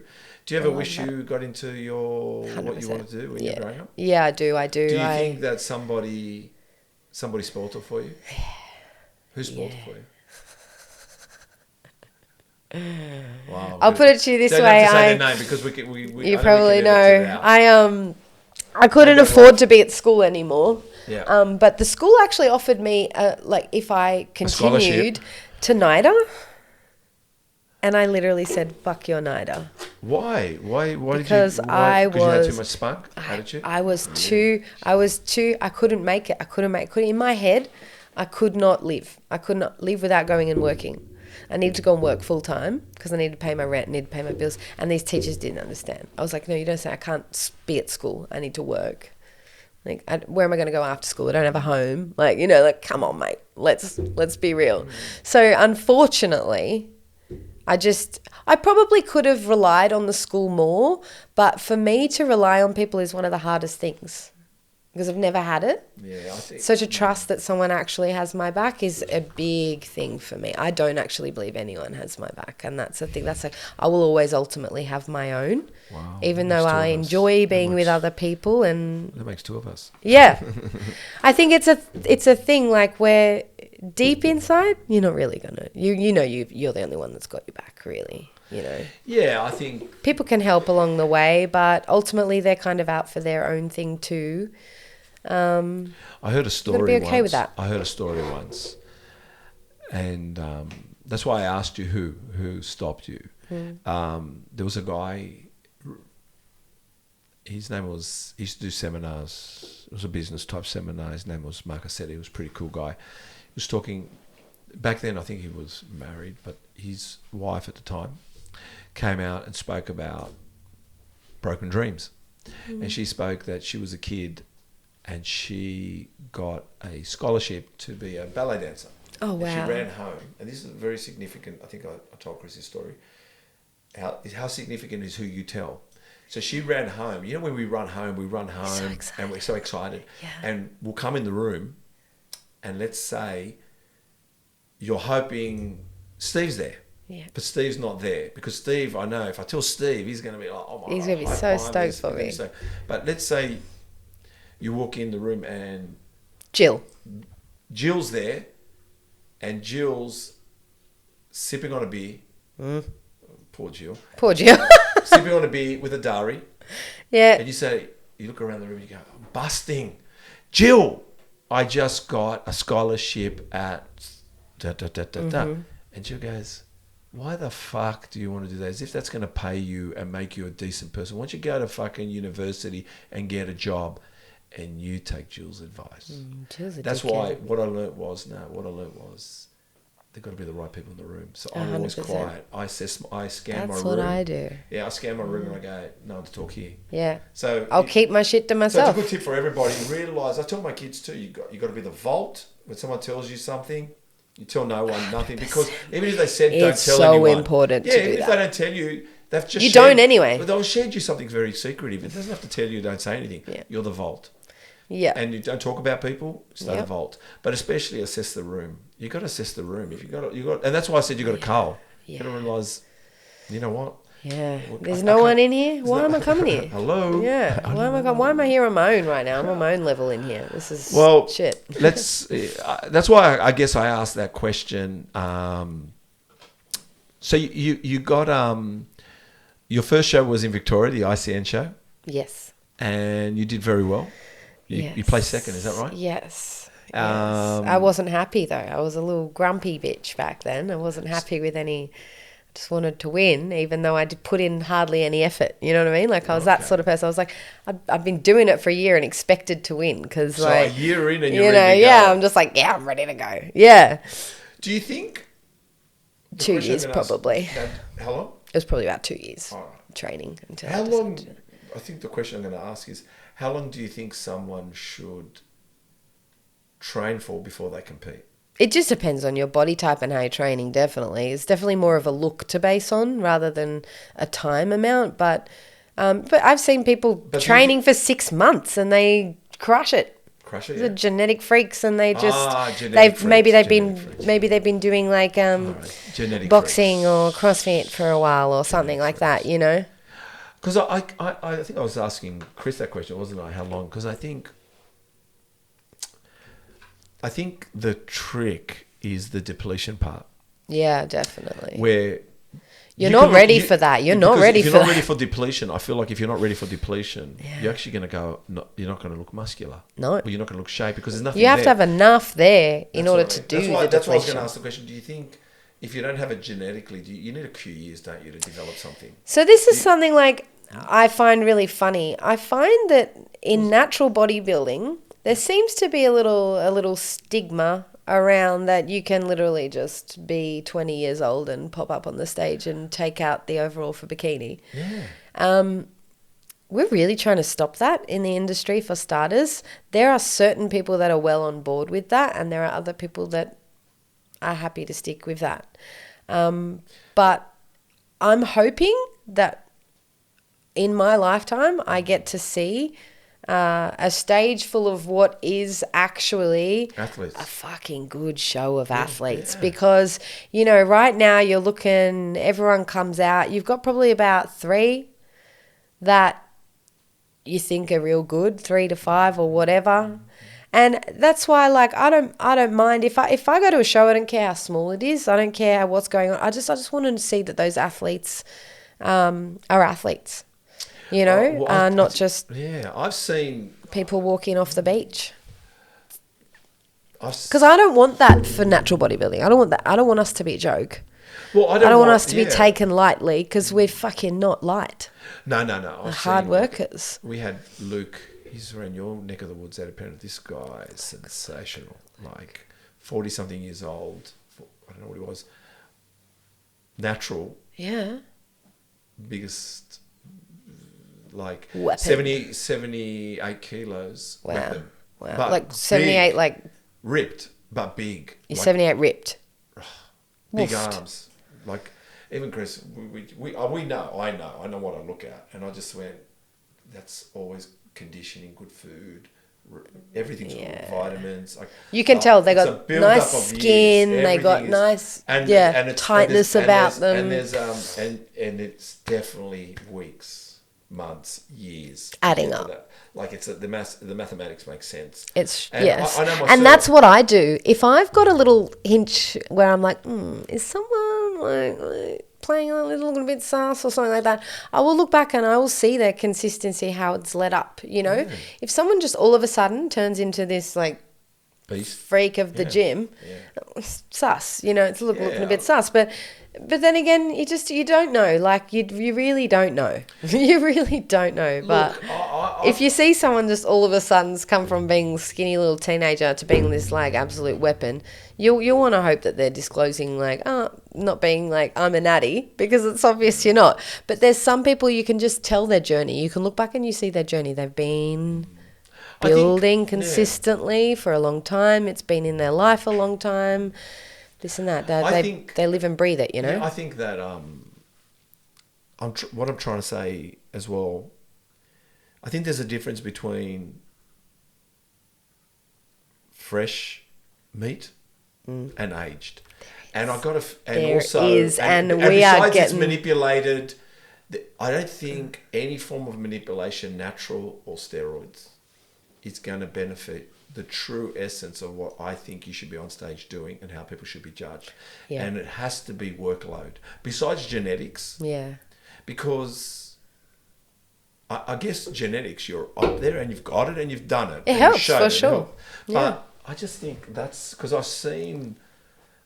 I'll be honest with you, I've seen people that look anorexic, not bodybuilders up there. I go, is that their rib cage? I am dying when I see that. I'm looking, I I go, feel are they- embarrassed is that- when someone like that wins a go- show. I'm actually embarrassed because I it's look at it, I fucked. go, that is not oblique. Unhealthy. That's actually It's a rib actually cage. that's actually I've seen presenting it. a very unhealthy part of the industry. Yeah. I don't like it at all.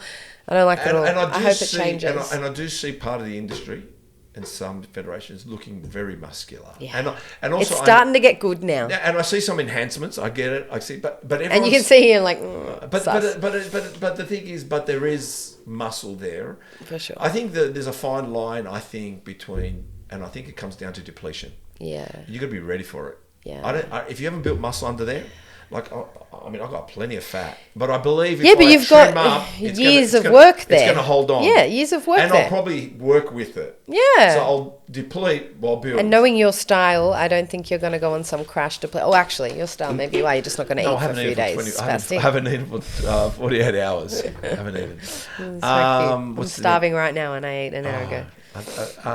Where are we? You've got a coach? Yes. I Why do. Why is it Yeah. important to have a coach? Explain coaching. Because Coaches need coaches. Yes, for sure. Why do coaches need coaches? Why do coaches need coaches? Me, I'm all in on my girls. If I don't have a coach, I won't check on me. He checks on me. Ah, okay. He checks in on me. He has my back. So Does that coach have a coach? he does. Where does it stop? Yeah, I don't think it stops. Who's the guru? Who's the coach of the coaches of the coaches? We may need to investigate. Let's find who the guru coach is. The we may need to get ultimate into the Columbo coach. outfit. The Columbo outfit. and ask Let's go. questions. Hello. Let's go. Have I'm you got a there. coach? Who's I'm your there. coach? Let's find the guru. Who's the coach of coaches? Yeah, I don't know. I just could go on forever for sure. Who is Yoda? But my coach does Who have a is coach. Yoda? Yes. Who is Yoda? I think Yoda is Scotty. Scotty is Michael's coach. Is my coach's coach. I don't know. Maybe he's Yoda. He's pretty coach Yoda. like He that? just did IFBB last week. He looked amazing. Oh, did he? Yeah, he looked amazing. Scotty Morrell. He looked amazing. Which Powerhouse he is. Powerhouse. Where? In Melbourne. So you guys are going in a couple No, we're going to weeks or Melbourne next something. week. Yeah. I know. Next weekend. We're taking this show on the road. It's so exciting. I was just saying, there's so many guns in Melbourne too. There's like few weapons we're in the doing Tony industry. Doty with the IFBB. I heard. No, I'm looking forward to it. But I'm actually now looking forward to talking to all federations. My goal is to talk to all be of them. good, yeah. I really want to. I It'll feel be like good. that's what my goal is. My goal is to speak to all federations Yeah. and be If fair. you ever need any connections with them, just let It's me know. done. So why coach? What do you think coach keeps you in order? Makes Coach you good keeps for me- your, yes. Makes you good for your clients. Yes, And- otherwise I won't think of me. Otherwise I won't think like, okay, have I slept enough hours today? Or have I, like, unless I have someone, my accountability with him, like every Sunday, bless his soul, he's been so patient with me lately because I have not been doing check-ins as often as I need to. I've been so busy. But he always checks on me that I've like done my check-in, you know? So every week he wants to know. And if I don't think about those things and I don't reflect on those things, I can't change habits. I can't. He also knows me better than I know myself. I mean, he says some things to me sometime and I'm like, damn, this is insightful. Like, you know, like, I don't know. He says to me all the time, he's like, Candice, you what does he say? You thrive in chaos. And I'm like, I never thought of that before, but he's right. If I have craziness going on, I'm probably one of the only people that can just see through it and get there, you know, like it just pushes me to go harder, the chaos or whatever, which is weird. Maybe it also lets you go home. Yeah. Maybe I feel there's chaos comfortable that there. You go, right, I've got to go back home, go back This to the is gym. so lovely and relaxing. Oh, right. What's your The coach's chaos name? is What's so your- relaxing. what's your Michael. Yeah, Michael, I'm back. Michael, I'm back. I'm back. Fix me, I'm going back out Michael. there. I love it. No, Yeah. Yeah. Definitely. We need accountability and we need, like, I mean, I've never thought not about everybody having a coach. does it. I don't know if I'll ever have a coach because I think I know enough. Some people, some people just are happy doing what they're doing and it's fine and it's working and it's all good. But for me, like, when I first started, I didn't know anything. Michael has been my mentor for everything. In fact, all three of the boys, they're all very good, close friends. Oh, and they're very, very, very, very intelligent. And if I didn't have them, I'd be screwed because they're the ones that are the brains behind everything because I learn off them. three. I learn you got- how to coach from them. You got 3 close friends. Yeah. Guys. Yes. That help you, Yes. teach you, show Yes. So there's my coach and his 2 best mates. you. Oh, good. So they're in a little team. They got a potty too. They do a little team thing together. They're just a little team, you know, and they're just a great team. And if I didn't have them, I would get lost with myself. It's easy for me to, as an outside perspective, look at my girls and know what they need and be confident with that decision. When I'm trying to coach myself, which I've done before, I don't know what I'm not confident in my choices. I doubt myself because I don't know if I'm saying, am I too lean or am I too fat?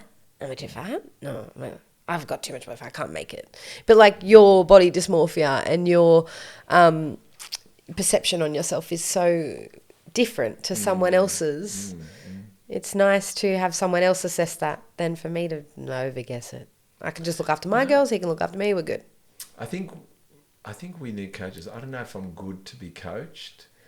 Yeah, some people are no good at being coached for sure. But I don't. I'm not.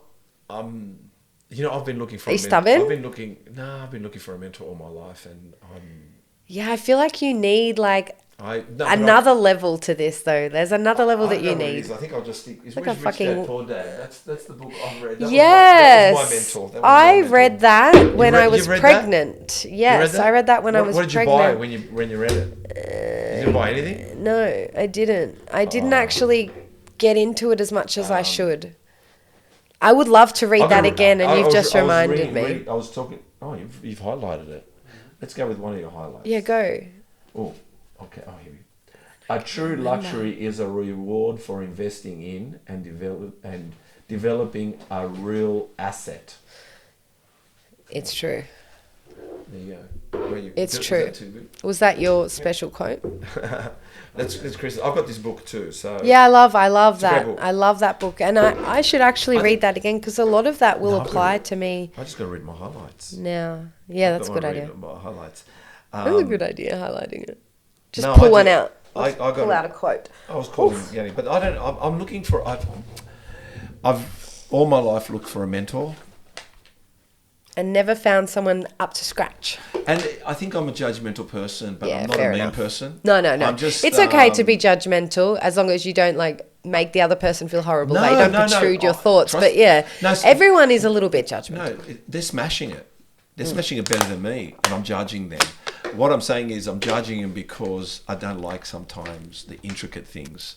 Like, I don't know what it You is feel about- like this should be a little bit freer, and I think like for if you're not competing and you're not like putting your whole entire heart and soul into it, you need to find a coach that's going to help you have like a happy medium of life. Like it's more about like it's not about do what you have to do or you won't come in time. It's more like, okay, do these things every day and get this in order and get that and try and check in with me on that. I want to make sure you're doing that.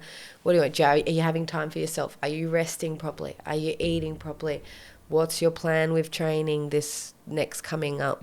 You know, however many training block or whatever. Just having a plan, I think, is nice, but you don't have to have it so strict for stage.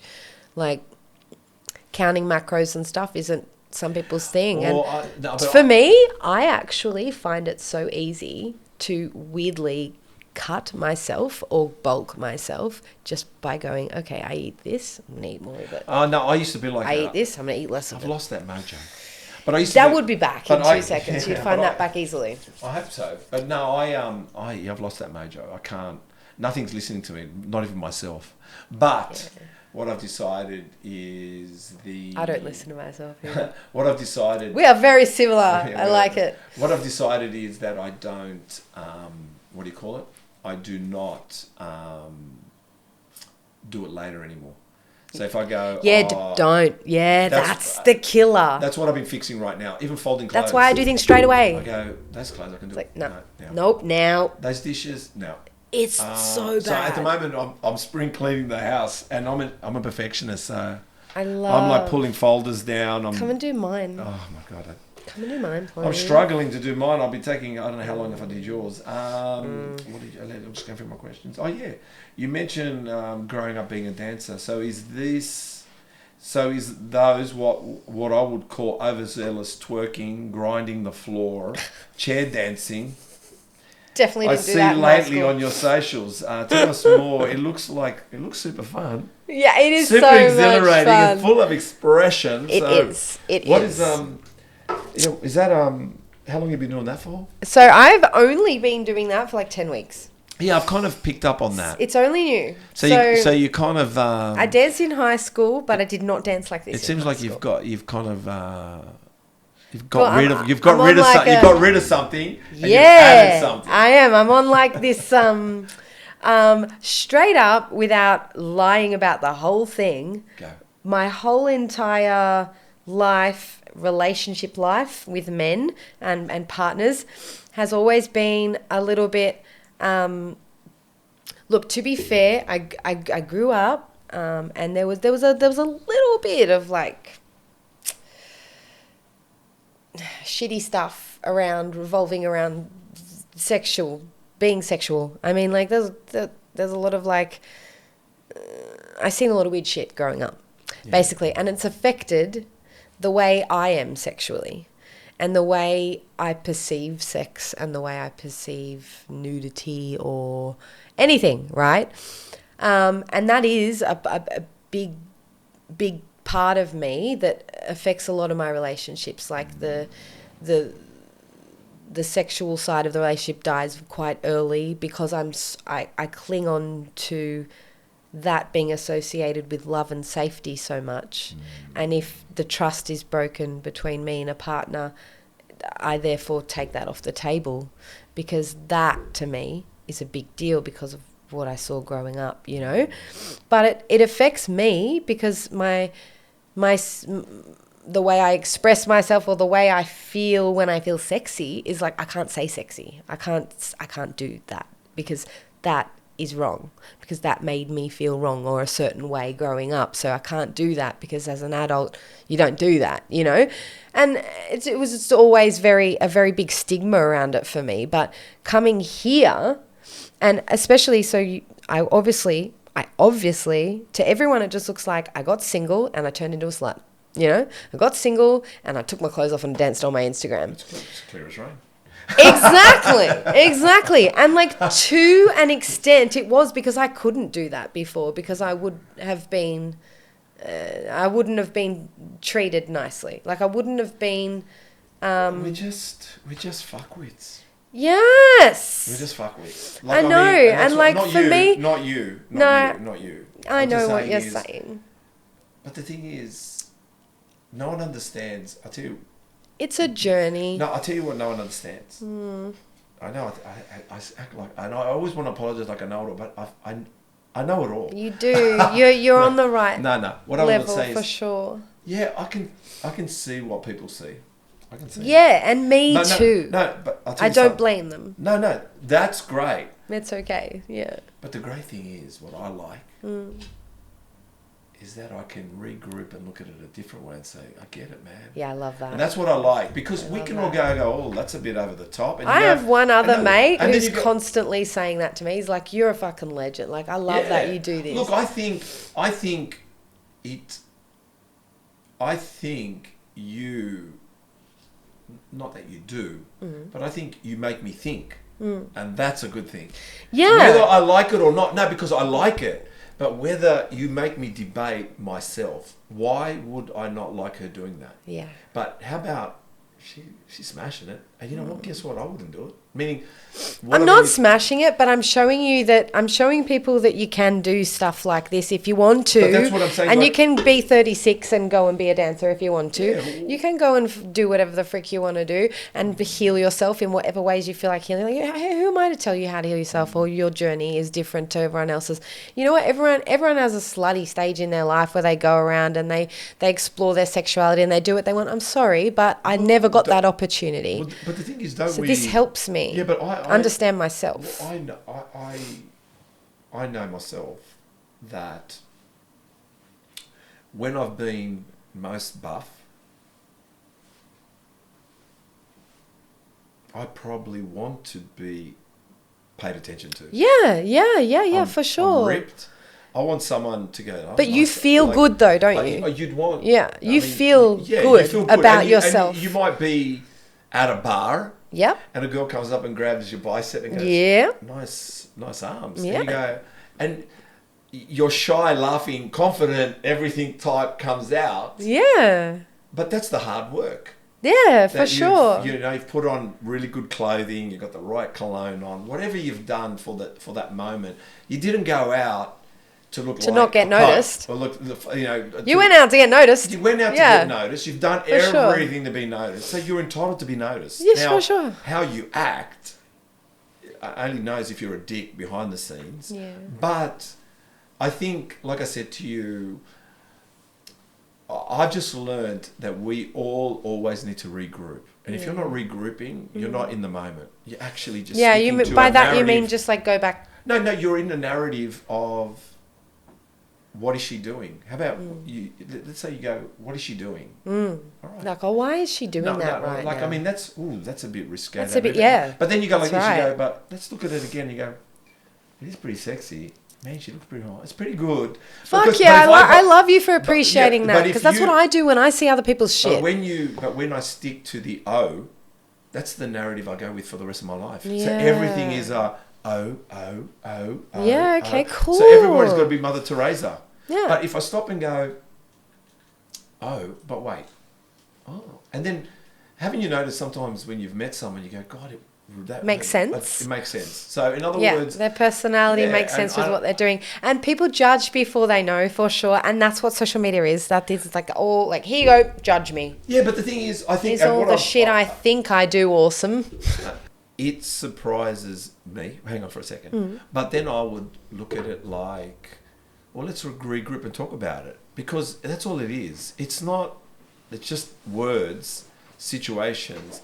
But like you, like me, like everyone, we can all talk about it, because from far and the narrative, it could be so wrong, and all you live life is in the wrong place constantly with people. In other words, you mentioned something about growing up, sex and all this kind of stuff. Yeah, all I those realized, things. I actually realized myself only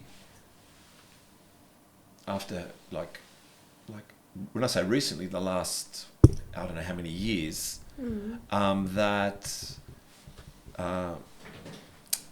that sex isn't the cement of love, and that Yeah, and I never knew that. but either did I, and but I got it wrong. No, I got it wrong.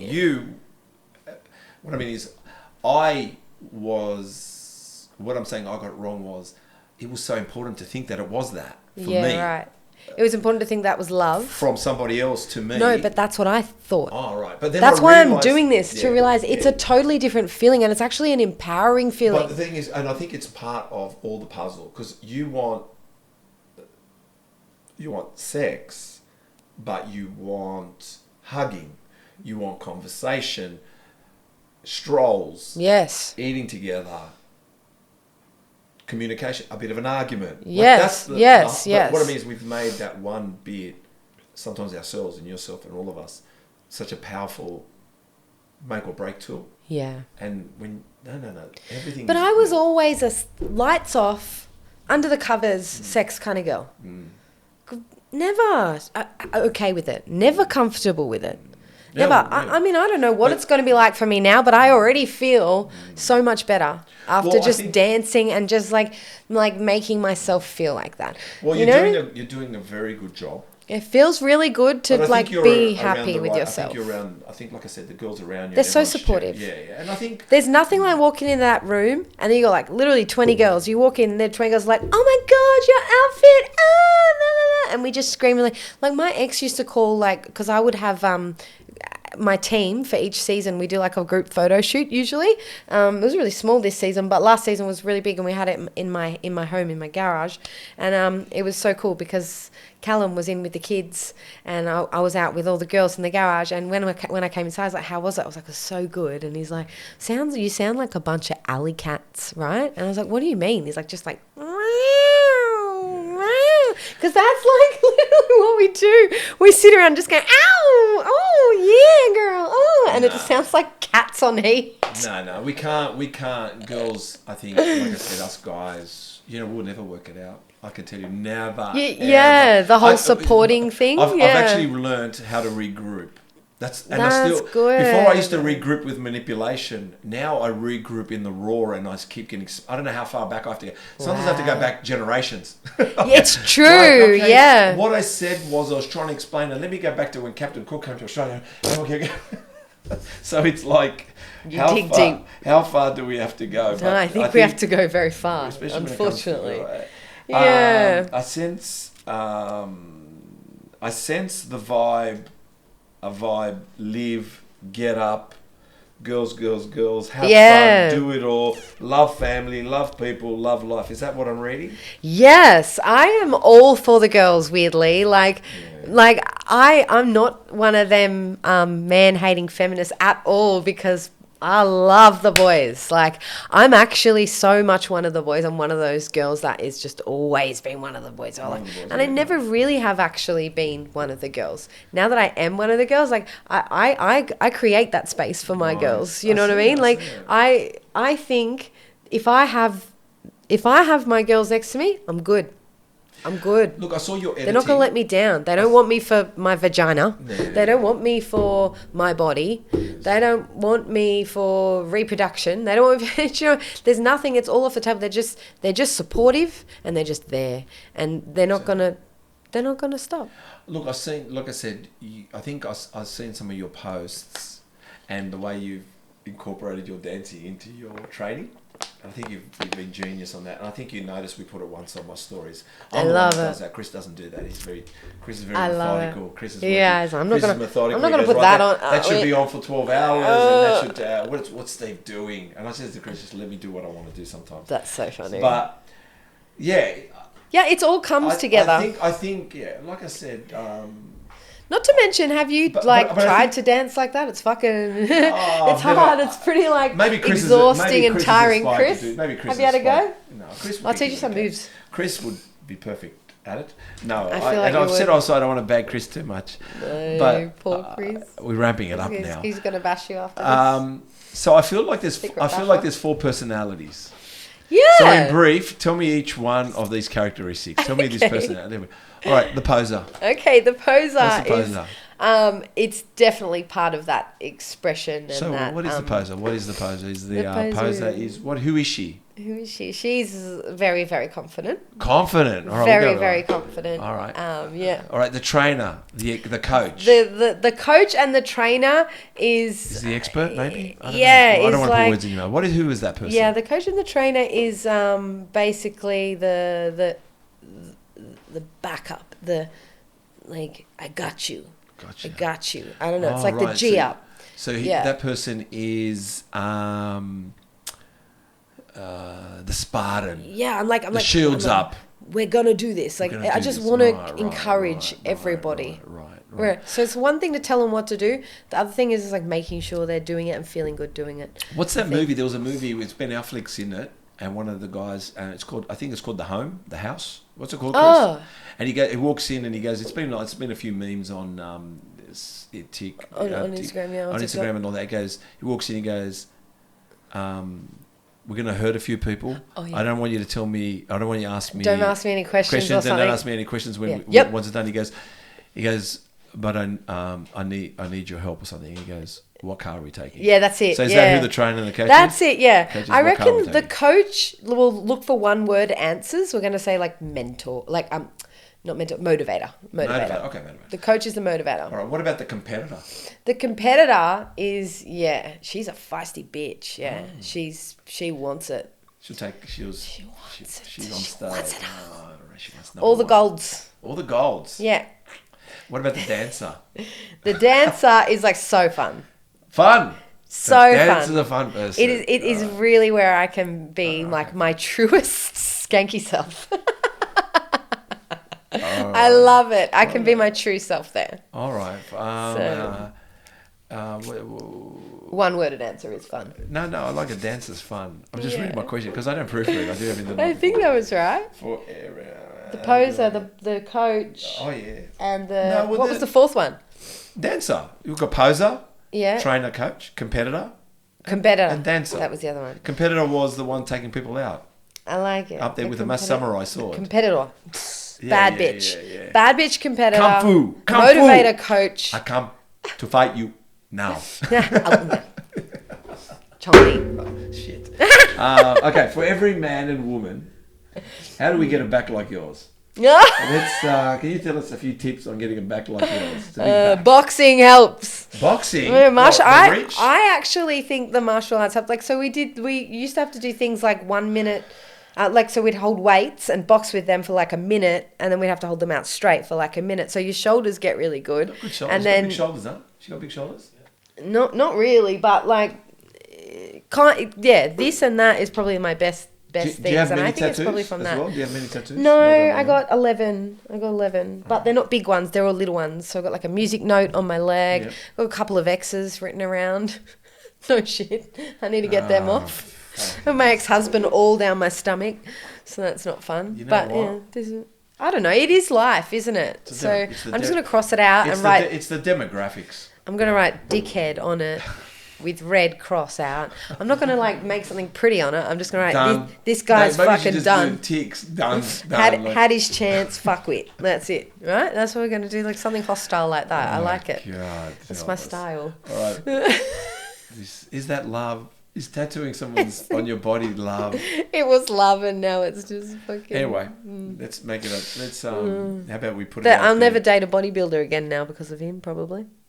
Well, I reckon maybe the best thing is we'll send a tip out there. Don't put anybody's name on there unless it's your kids. Yes, that's hot tip. Because that's basically all one needs to do. So, all right, But somebody told me that hot tip before I got it done, and I still went and got it done. So I don't think it matters. I guess People are going to do what they do. I guess at that time you were the competitor, and you really just didn't care, and you were going to get on stage and win. Yes. Maybe competitor because the poser. No, not the dancer. Yeah, probably the competitor. Who knows? But that's probably another person I could have bring up here. I feel like the dancer can't. Yeah, there's the dancer could be the one that's this, but there's one that's like just does stuff. The dancer right now is the fun one is you. Just it's like my purest form. Don't disturb me right now, please. It's like my purest. I don't want to form. pose. I don't want to train you. Actually, I don't want to take you out. I just want to dance with you. I just want to go. I just want to dance with you. And I say that to her every second Friday. I'm like, do you want to go dance somewhere? We'll just go dance somewhere. You're just for fun. You are an amazing poser, an amazing dancer, and I feel an amazing mum. Thank you. Tell us about all the amazing, especially keeping it together, being an amazing. How do you stay amazing? No. Do you know I have to learn to say, yes, you're right, I am amazing. Thank you. So thank you for saying that, and I appreciate that so much. But I think it's nothing. It's nothing special. It's just what mums do, I reckon. If you want it, you go do it, and you got to do it. But it's routine. Definitely, you got to keep to some sort of routine. You need to make sure you have someone to check on you, like I do with my coach. Like, you need someone to check in on you. But if you don't have a coach, you need a good friend. You need a friend, just somebody, even just like maybe someone you met at the gym, and you guys like talk a little bit at the gym. Just go up and say, "Hey man, I've started eating this protein." Chris is my check-in guy. Yeah, you need a check-in person. Chris never calls me. I call him all the time. Okay, and that's I think okay. I think Chris only calls me when I don't call him for a while. He goes, yeah, he's probably like, hang on, I haven't heard from you in a while. I miss the bastard. So my Is this true, Chris? It's when he hasn't heard the phone ring on a Sunday. Yeah. And then I haven't run by Monday evening, so that's like he's like, "Where's Steve? He's been called. I'm not important anymore." This is what happens with me. Similar situation with me and my best friend. He will always call me, but I will never call him. But if he doesn't and if he doesn't call me, I'll be like, yeah, that's exactly what happens. Yeah. Because I think I'm like really, I don't know if you're busy all the time or you're a little bit. Chris busy. Do you have any sort of ADHD or anything? I don't know. I feel like my brain's so crazy that I don't remember to do the calling until it's not there. Chris is practicing. Yeah, it's part of the routine for him to call, yeah? Yeah. So you're expecting him to call. You don't need to call because he's going to call you at 7 like he does every other night, you know? Like, yeah, it's weird, yeah. And he's always like, Chris you never call me. I'm like, because you do it the same time all the time. Chris, it's fine. Probably because he's a ding on the phone. Go, I know, that's me too. But, yeah, it's quite Look, I am not as as amazing as you would think at keeping all my shit together, but I do my best. You are far best. from me believing you're perfect because I can. Because I want everyone to know that because it's not. No, it's hard. You've got demons. Yeah. You've got demons. Yeah, and you wouldn't have tattooed your partners on your body if you didn't have demons. Yeah, only people with demons. Like, come on. Only people with demons, and after 4 months too. You shared some stories which I'm sure you've only elaborated lightly on.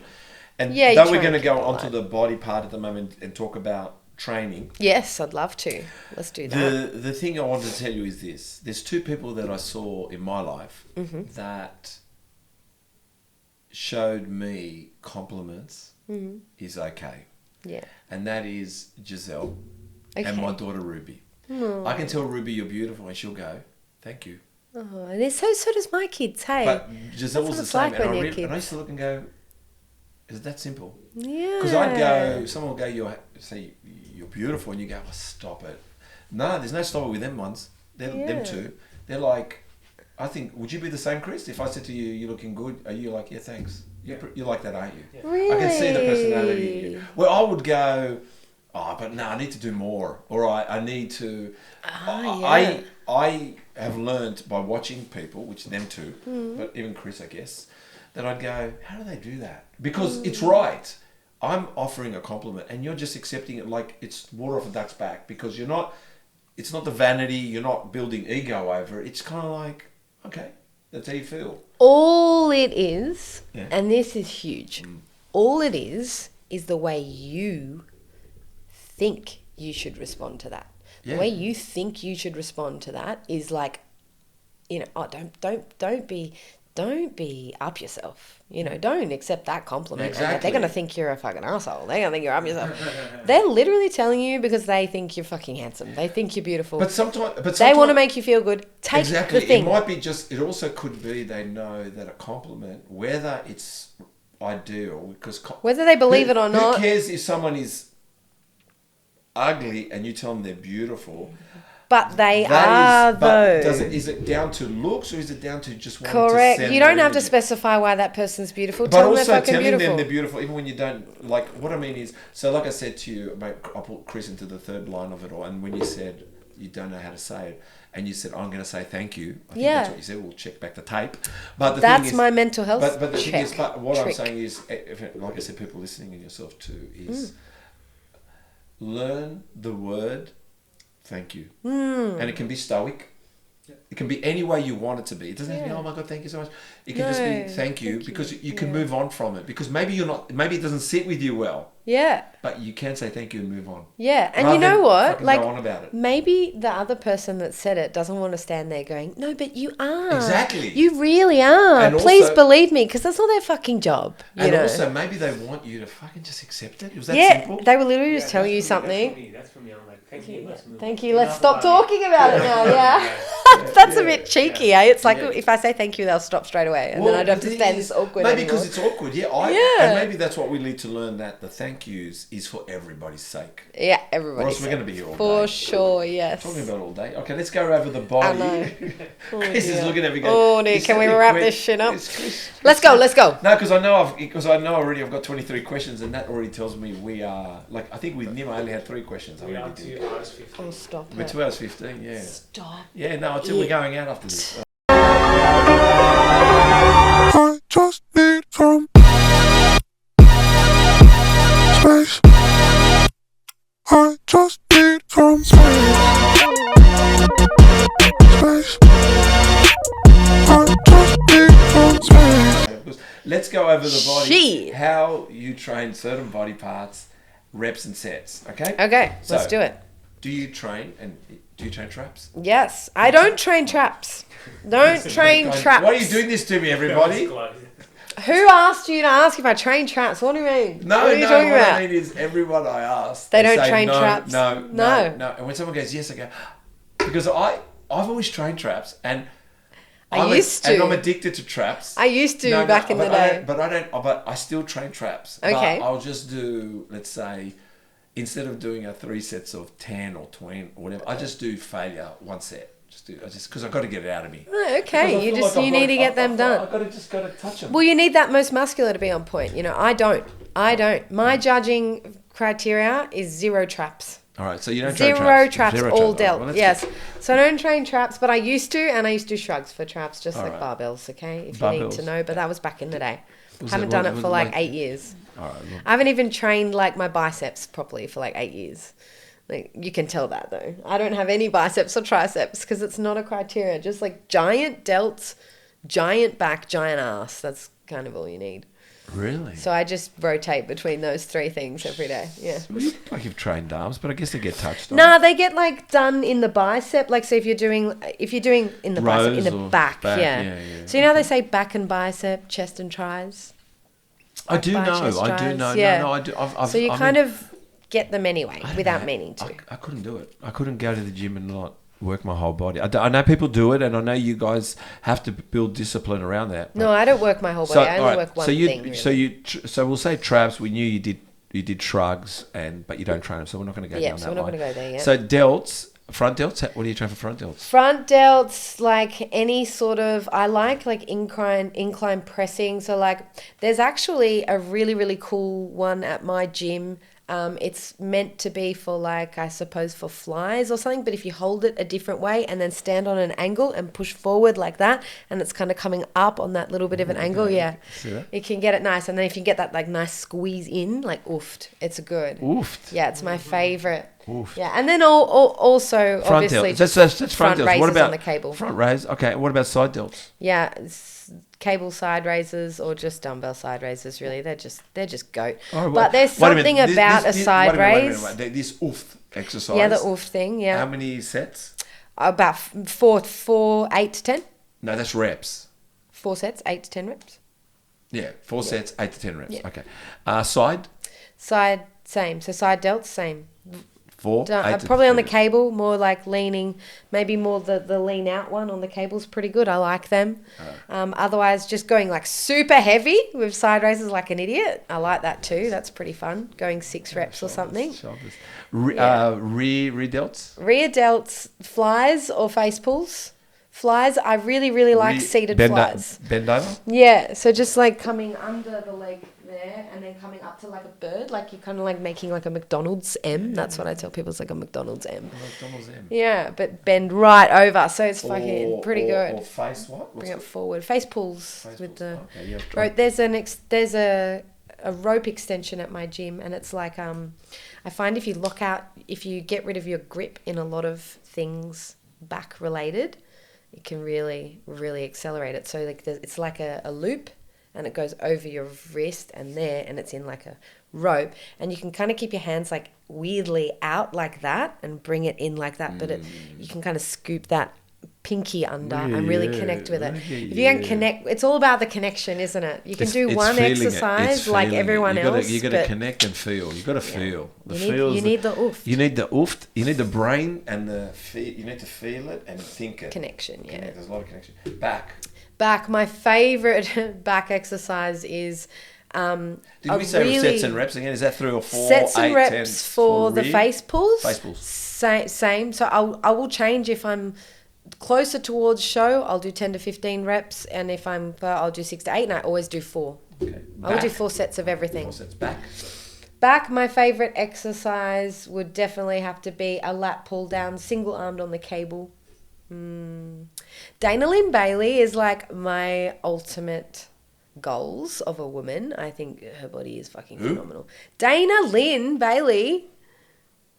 Yeah, like we got posters of her. Oh, she's so hot. She's so Dana hot. Lynn. Have a little Google, because you'll have to see. She's a weapon. So when you do, She's fitness IFBB. So Old school. So back. Back, yeah, I like to do the lat pull downs like Lat that. single But arm. what I do is go on a cable like that, up on here, and go down that way. So I can bring it all the way over my head, so I can get full stretch there, and then bring it down into like a crunch at the back. It's good. It's good. So you just have to kneel down on the floor next to the cables. Champion. Okay. How many sets and reps? Sets and reps, same, 4, 6 to 8. Do you know? Is that her? That's her. Yeah. Have a look. Yeah, that's her in like a peak. Look, listen. Look, she's insane. She Australian? She's American. Or Canadian, maybe even. I think she's American. She's a weapon. She's a weapon. Her back. Do you know somebody said to me the other day, I reposted one of her videos and somebody said to me, I thought that was you. Because it was just her doing a back exercise. And I was like, oh, people think my back look like that? Stop it. Then I was like, thank you. And what is she? What division? It's fitness in IFBB. Fitness. Big What's deal, it, yeah. what's the difference between quickly? Fitness and bikini. Yeah. So fitness in bikini, big difference. I mean in IFBB, big difference, because IFBB you've got the bikini, they're the softer look of the girls, I suppose, and then you got the fitness competitors who are a little bit more muscular, definitely a little bit more muscular, but they also are very clever and talented because they can do routines. So they do like all the calisthenics, like fitness. They're the ones that jump around, do all those wild things, like where they're just splitting and handstanding and flipping all over the stage. Is it more muscular? Yes, much more muscular. And then bikini? They're quite big. And then bikini, yeah, just a lot small. Not necessarily smaller muscles, but a little bit fuller in their conditioning. And they also have that thing that I was telling you about. You just need those. You don't need to train anything else really. You just kind of need to train the delts, the back, like make sure your taper and your proportions are good. Big freaking glutes. But you're giant glutes but you're and hammies. fitness. I'm fitness, but I'm bikini? fitness. No, bikini. So I can never go. Unfortunately, I can't go down because unless I somehow lose a whole heap of muscle. Yep. But because of the way that the thing that I like is that it's very much about your genetics. So like for me, I'm very sporty looking and boxy looking, like naturally. So I have like quite a wide waist, and I'm more look like a I don't want to say athlete because I am an athlete, but what do you call it? Like a runner or a sprinter or something.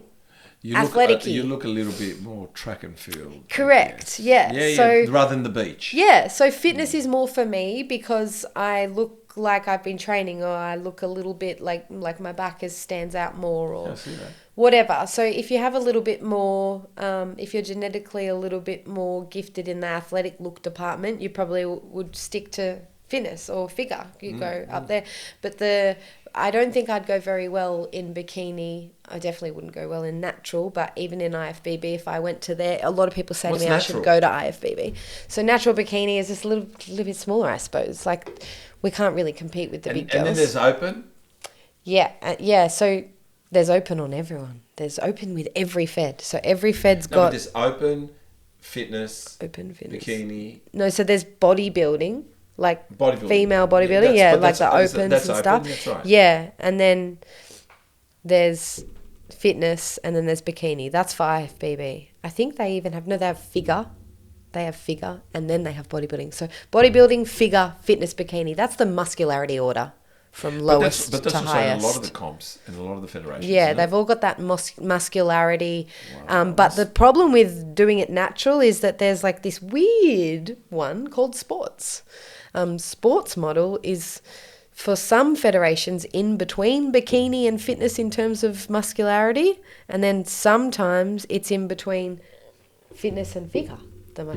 It kind of depends on the fed and what they're looking for, but they've got there's so many categories and things like that. You just got to find where you're best suited. But anyone who's like me, a little bit like stockier in the look department. To tell the difference, but I guess it is when definitely daunting, but once you've been around it as much as I can easily pick. If a girl comes to me, I will know exactly where to put her. Okay. Confidently too. Confidently. I wouldn't know, but like we should have played a game like where should this girl go? Do you know? We might even do that. Let's do it next time. So back this one here, the one you kindly showed us. Yeah. I mean, really. How many sets, reps? 4 sets. Yeah, 8 to 10. Chest. 8 to 10, which is kind of annoying because it's like 8 because you have to switch. It's a long time to do that one. What was the other thing? Chest. Okay, so chest, I don't train chest, but I used to train chest, and I actually really, really, really love doing flies, like incline flies. They feel freaking good. I'm all about the stretch and the contract in everything I do. Sets and reps with that one? Probably back in the day. I only used to do 3 sets of like 10. I was like 3 sets of 10. Bicep? The standard. Bicep, I really like. I am really, you know you don't what? train biceps. I don't train biceps, but there's this one where you squat on the cable and you squat and you put your leg. Yeah. I suppose it's like. It's like a spider curl. They're good. They're fun. I'm liking them at the moment for How many fun. sets and reps for that? Just 3 of like 15 because I don't want to grow them too much. Tricep? Tricep, definitely skull crushers, aren't they great? They're What brilliant. does skull crushers look like again? Like hold the easy bar Yep. when you're lying down. Oh, lying down one, like on a bench press. Yeah, or you do that on like a seated row machine. Lay on the part you're meant to sit on and grab it from behind and then go that. Oof, that's nice too. That is good. How many sets and reps? Look, let's go the higher. So we'll go about 10 to 15, 3 sets. 10 to 15 reps, 3 sets because we don't want to grow it too much. Right, Keep that chest small. I don't have a problem with that. Taking sugar daddies for boob jobs, please. Thank you. I don't think, I mean, I'd love to have them. It's just unfortunate that for us it's the first thing that goes and it just takes that little bit of femininity away from you, which sucks. But some people are super okay with it. Some people are super affected by it. I'm neither, but I'm telling you, it would be nice to have something there as a girl because I feel like it is part of who you are if you identify like very feminine, which I do. So... Yeah, I feel afraid to answer that question. Yeah, no, it's a hard one. It's a hard one. I'm joking in a way, but I do believe that... it helps the shape. No. It does. No, you answered that. No, I'm saying is if you feel like a loss and you want it back, you should go get it back. If you can get it, and go get it. Yeah. And I think, one day I will. And if you can get it, I will never put it above my children or my life, but I do believe we, like even myself as I get older, you have to work to try to preserve gravity and aging. And see, I've never gotten any work done before, but I want it so bad. Well, and it's only recently in the last... No, I do. I have so many smile like all this. You don't need anything. Because I'm too expressive. No, but you don't need anything. And I think... I love you for that. Thank you. But I think what moving forward is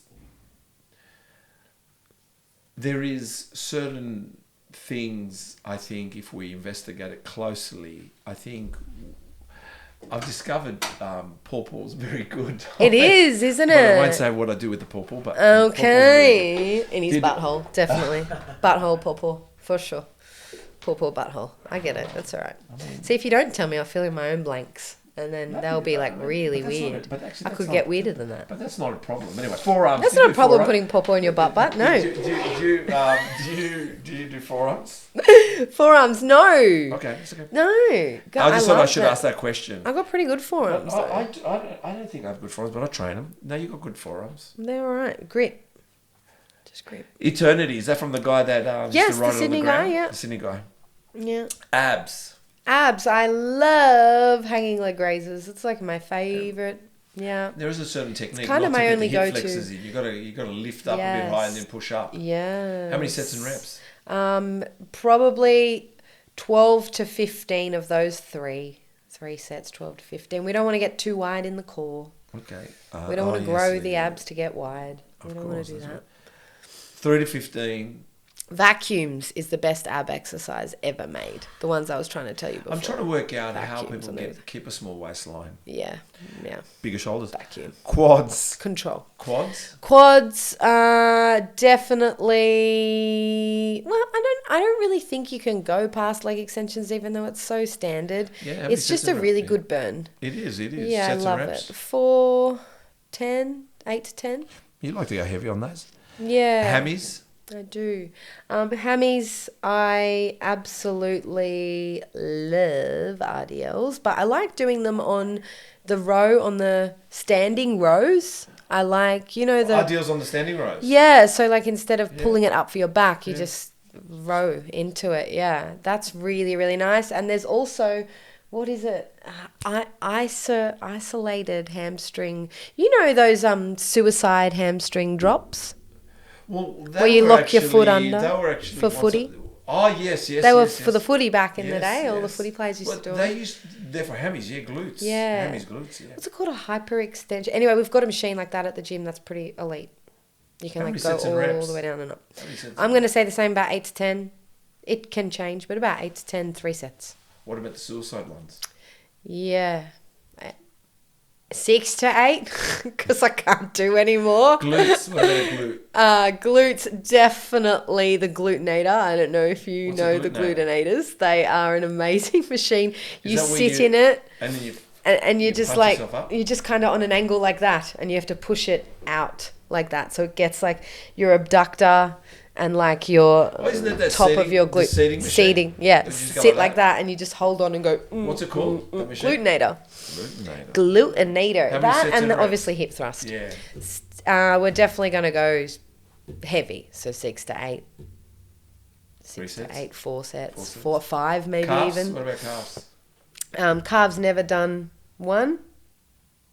Oh. Boxing, skipping.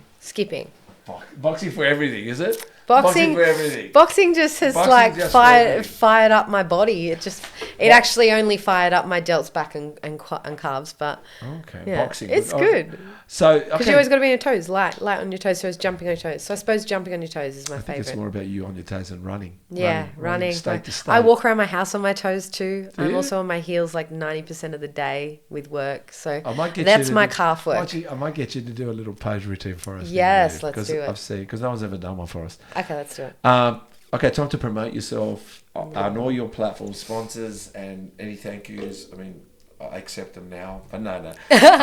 Yeah, so tell us, where can everyone find you? What can they look for? How do they find you? They find me on Instagram mostly. That's my main point of contact. Which is called? Candice.fitness.pro. That, and then there's also Stage Candy. So you can look up either, but most of my update stuff is on my personal. I find it hard to do too. I tried at one stage and I fell off the bandwagon a little bit, but I do look at them both every day. So yeah, Candice Fitness Pro or Stage Candy. And like I said, there is posing, there's nutrition, there's training, there's PTing, there's coaching, I'm like a little one-stop shop, but very, very, very in love with posing and so happy to do that every day of my life. So I would love to pose any and anyone needing the help. And even if you don't, I'm like such a big information sharer too. Like I said, I don't talk unless I'm asked, but if you ask me a question, I'm all yours. So if anyone needs anything. Even dancing at night. Even, I would What's it love called? if you 24 girls want to come dancing. What's it called? That's Train Station 24 Gym. That's where we dance from. But the dance company is called Art and B. Art.nb. It's like Art R&B, but with art. NB. Yeah. Well, let me say thank you. Thank you. This has been amazing and so much less stressful than I thought it was going to. I was like, oh no, it's going to be hard. It was amazing. Oh my God. There we go.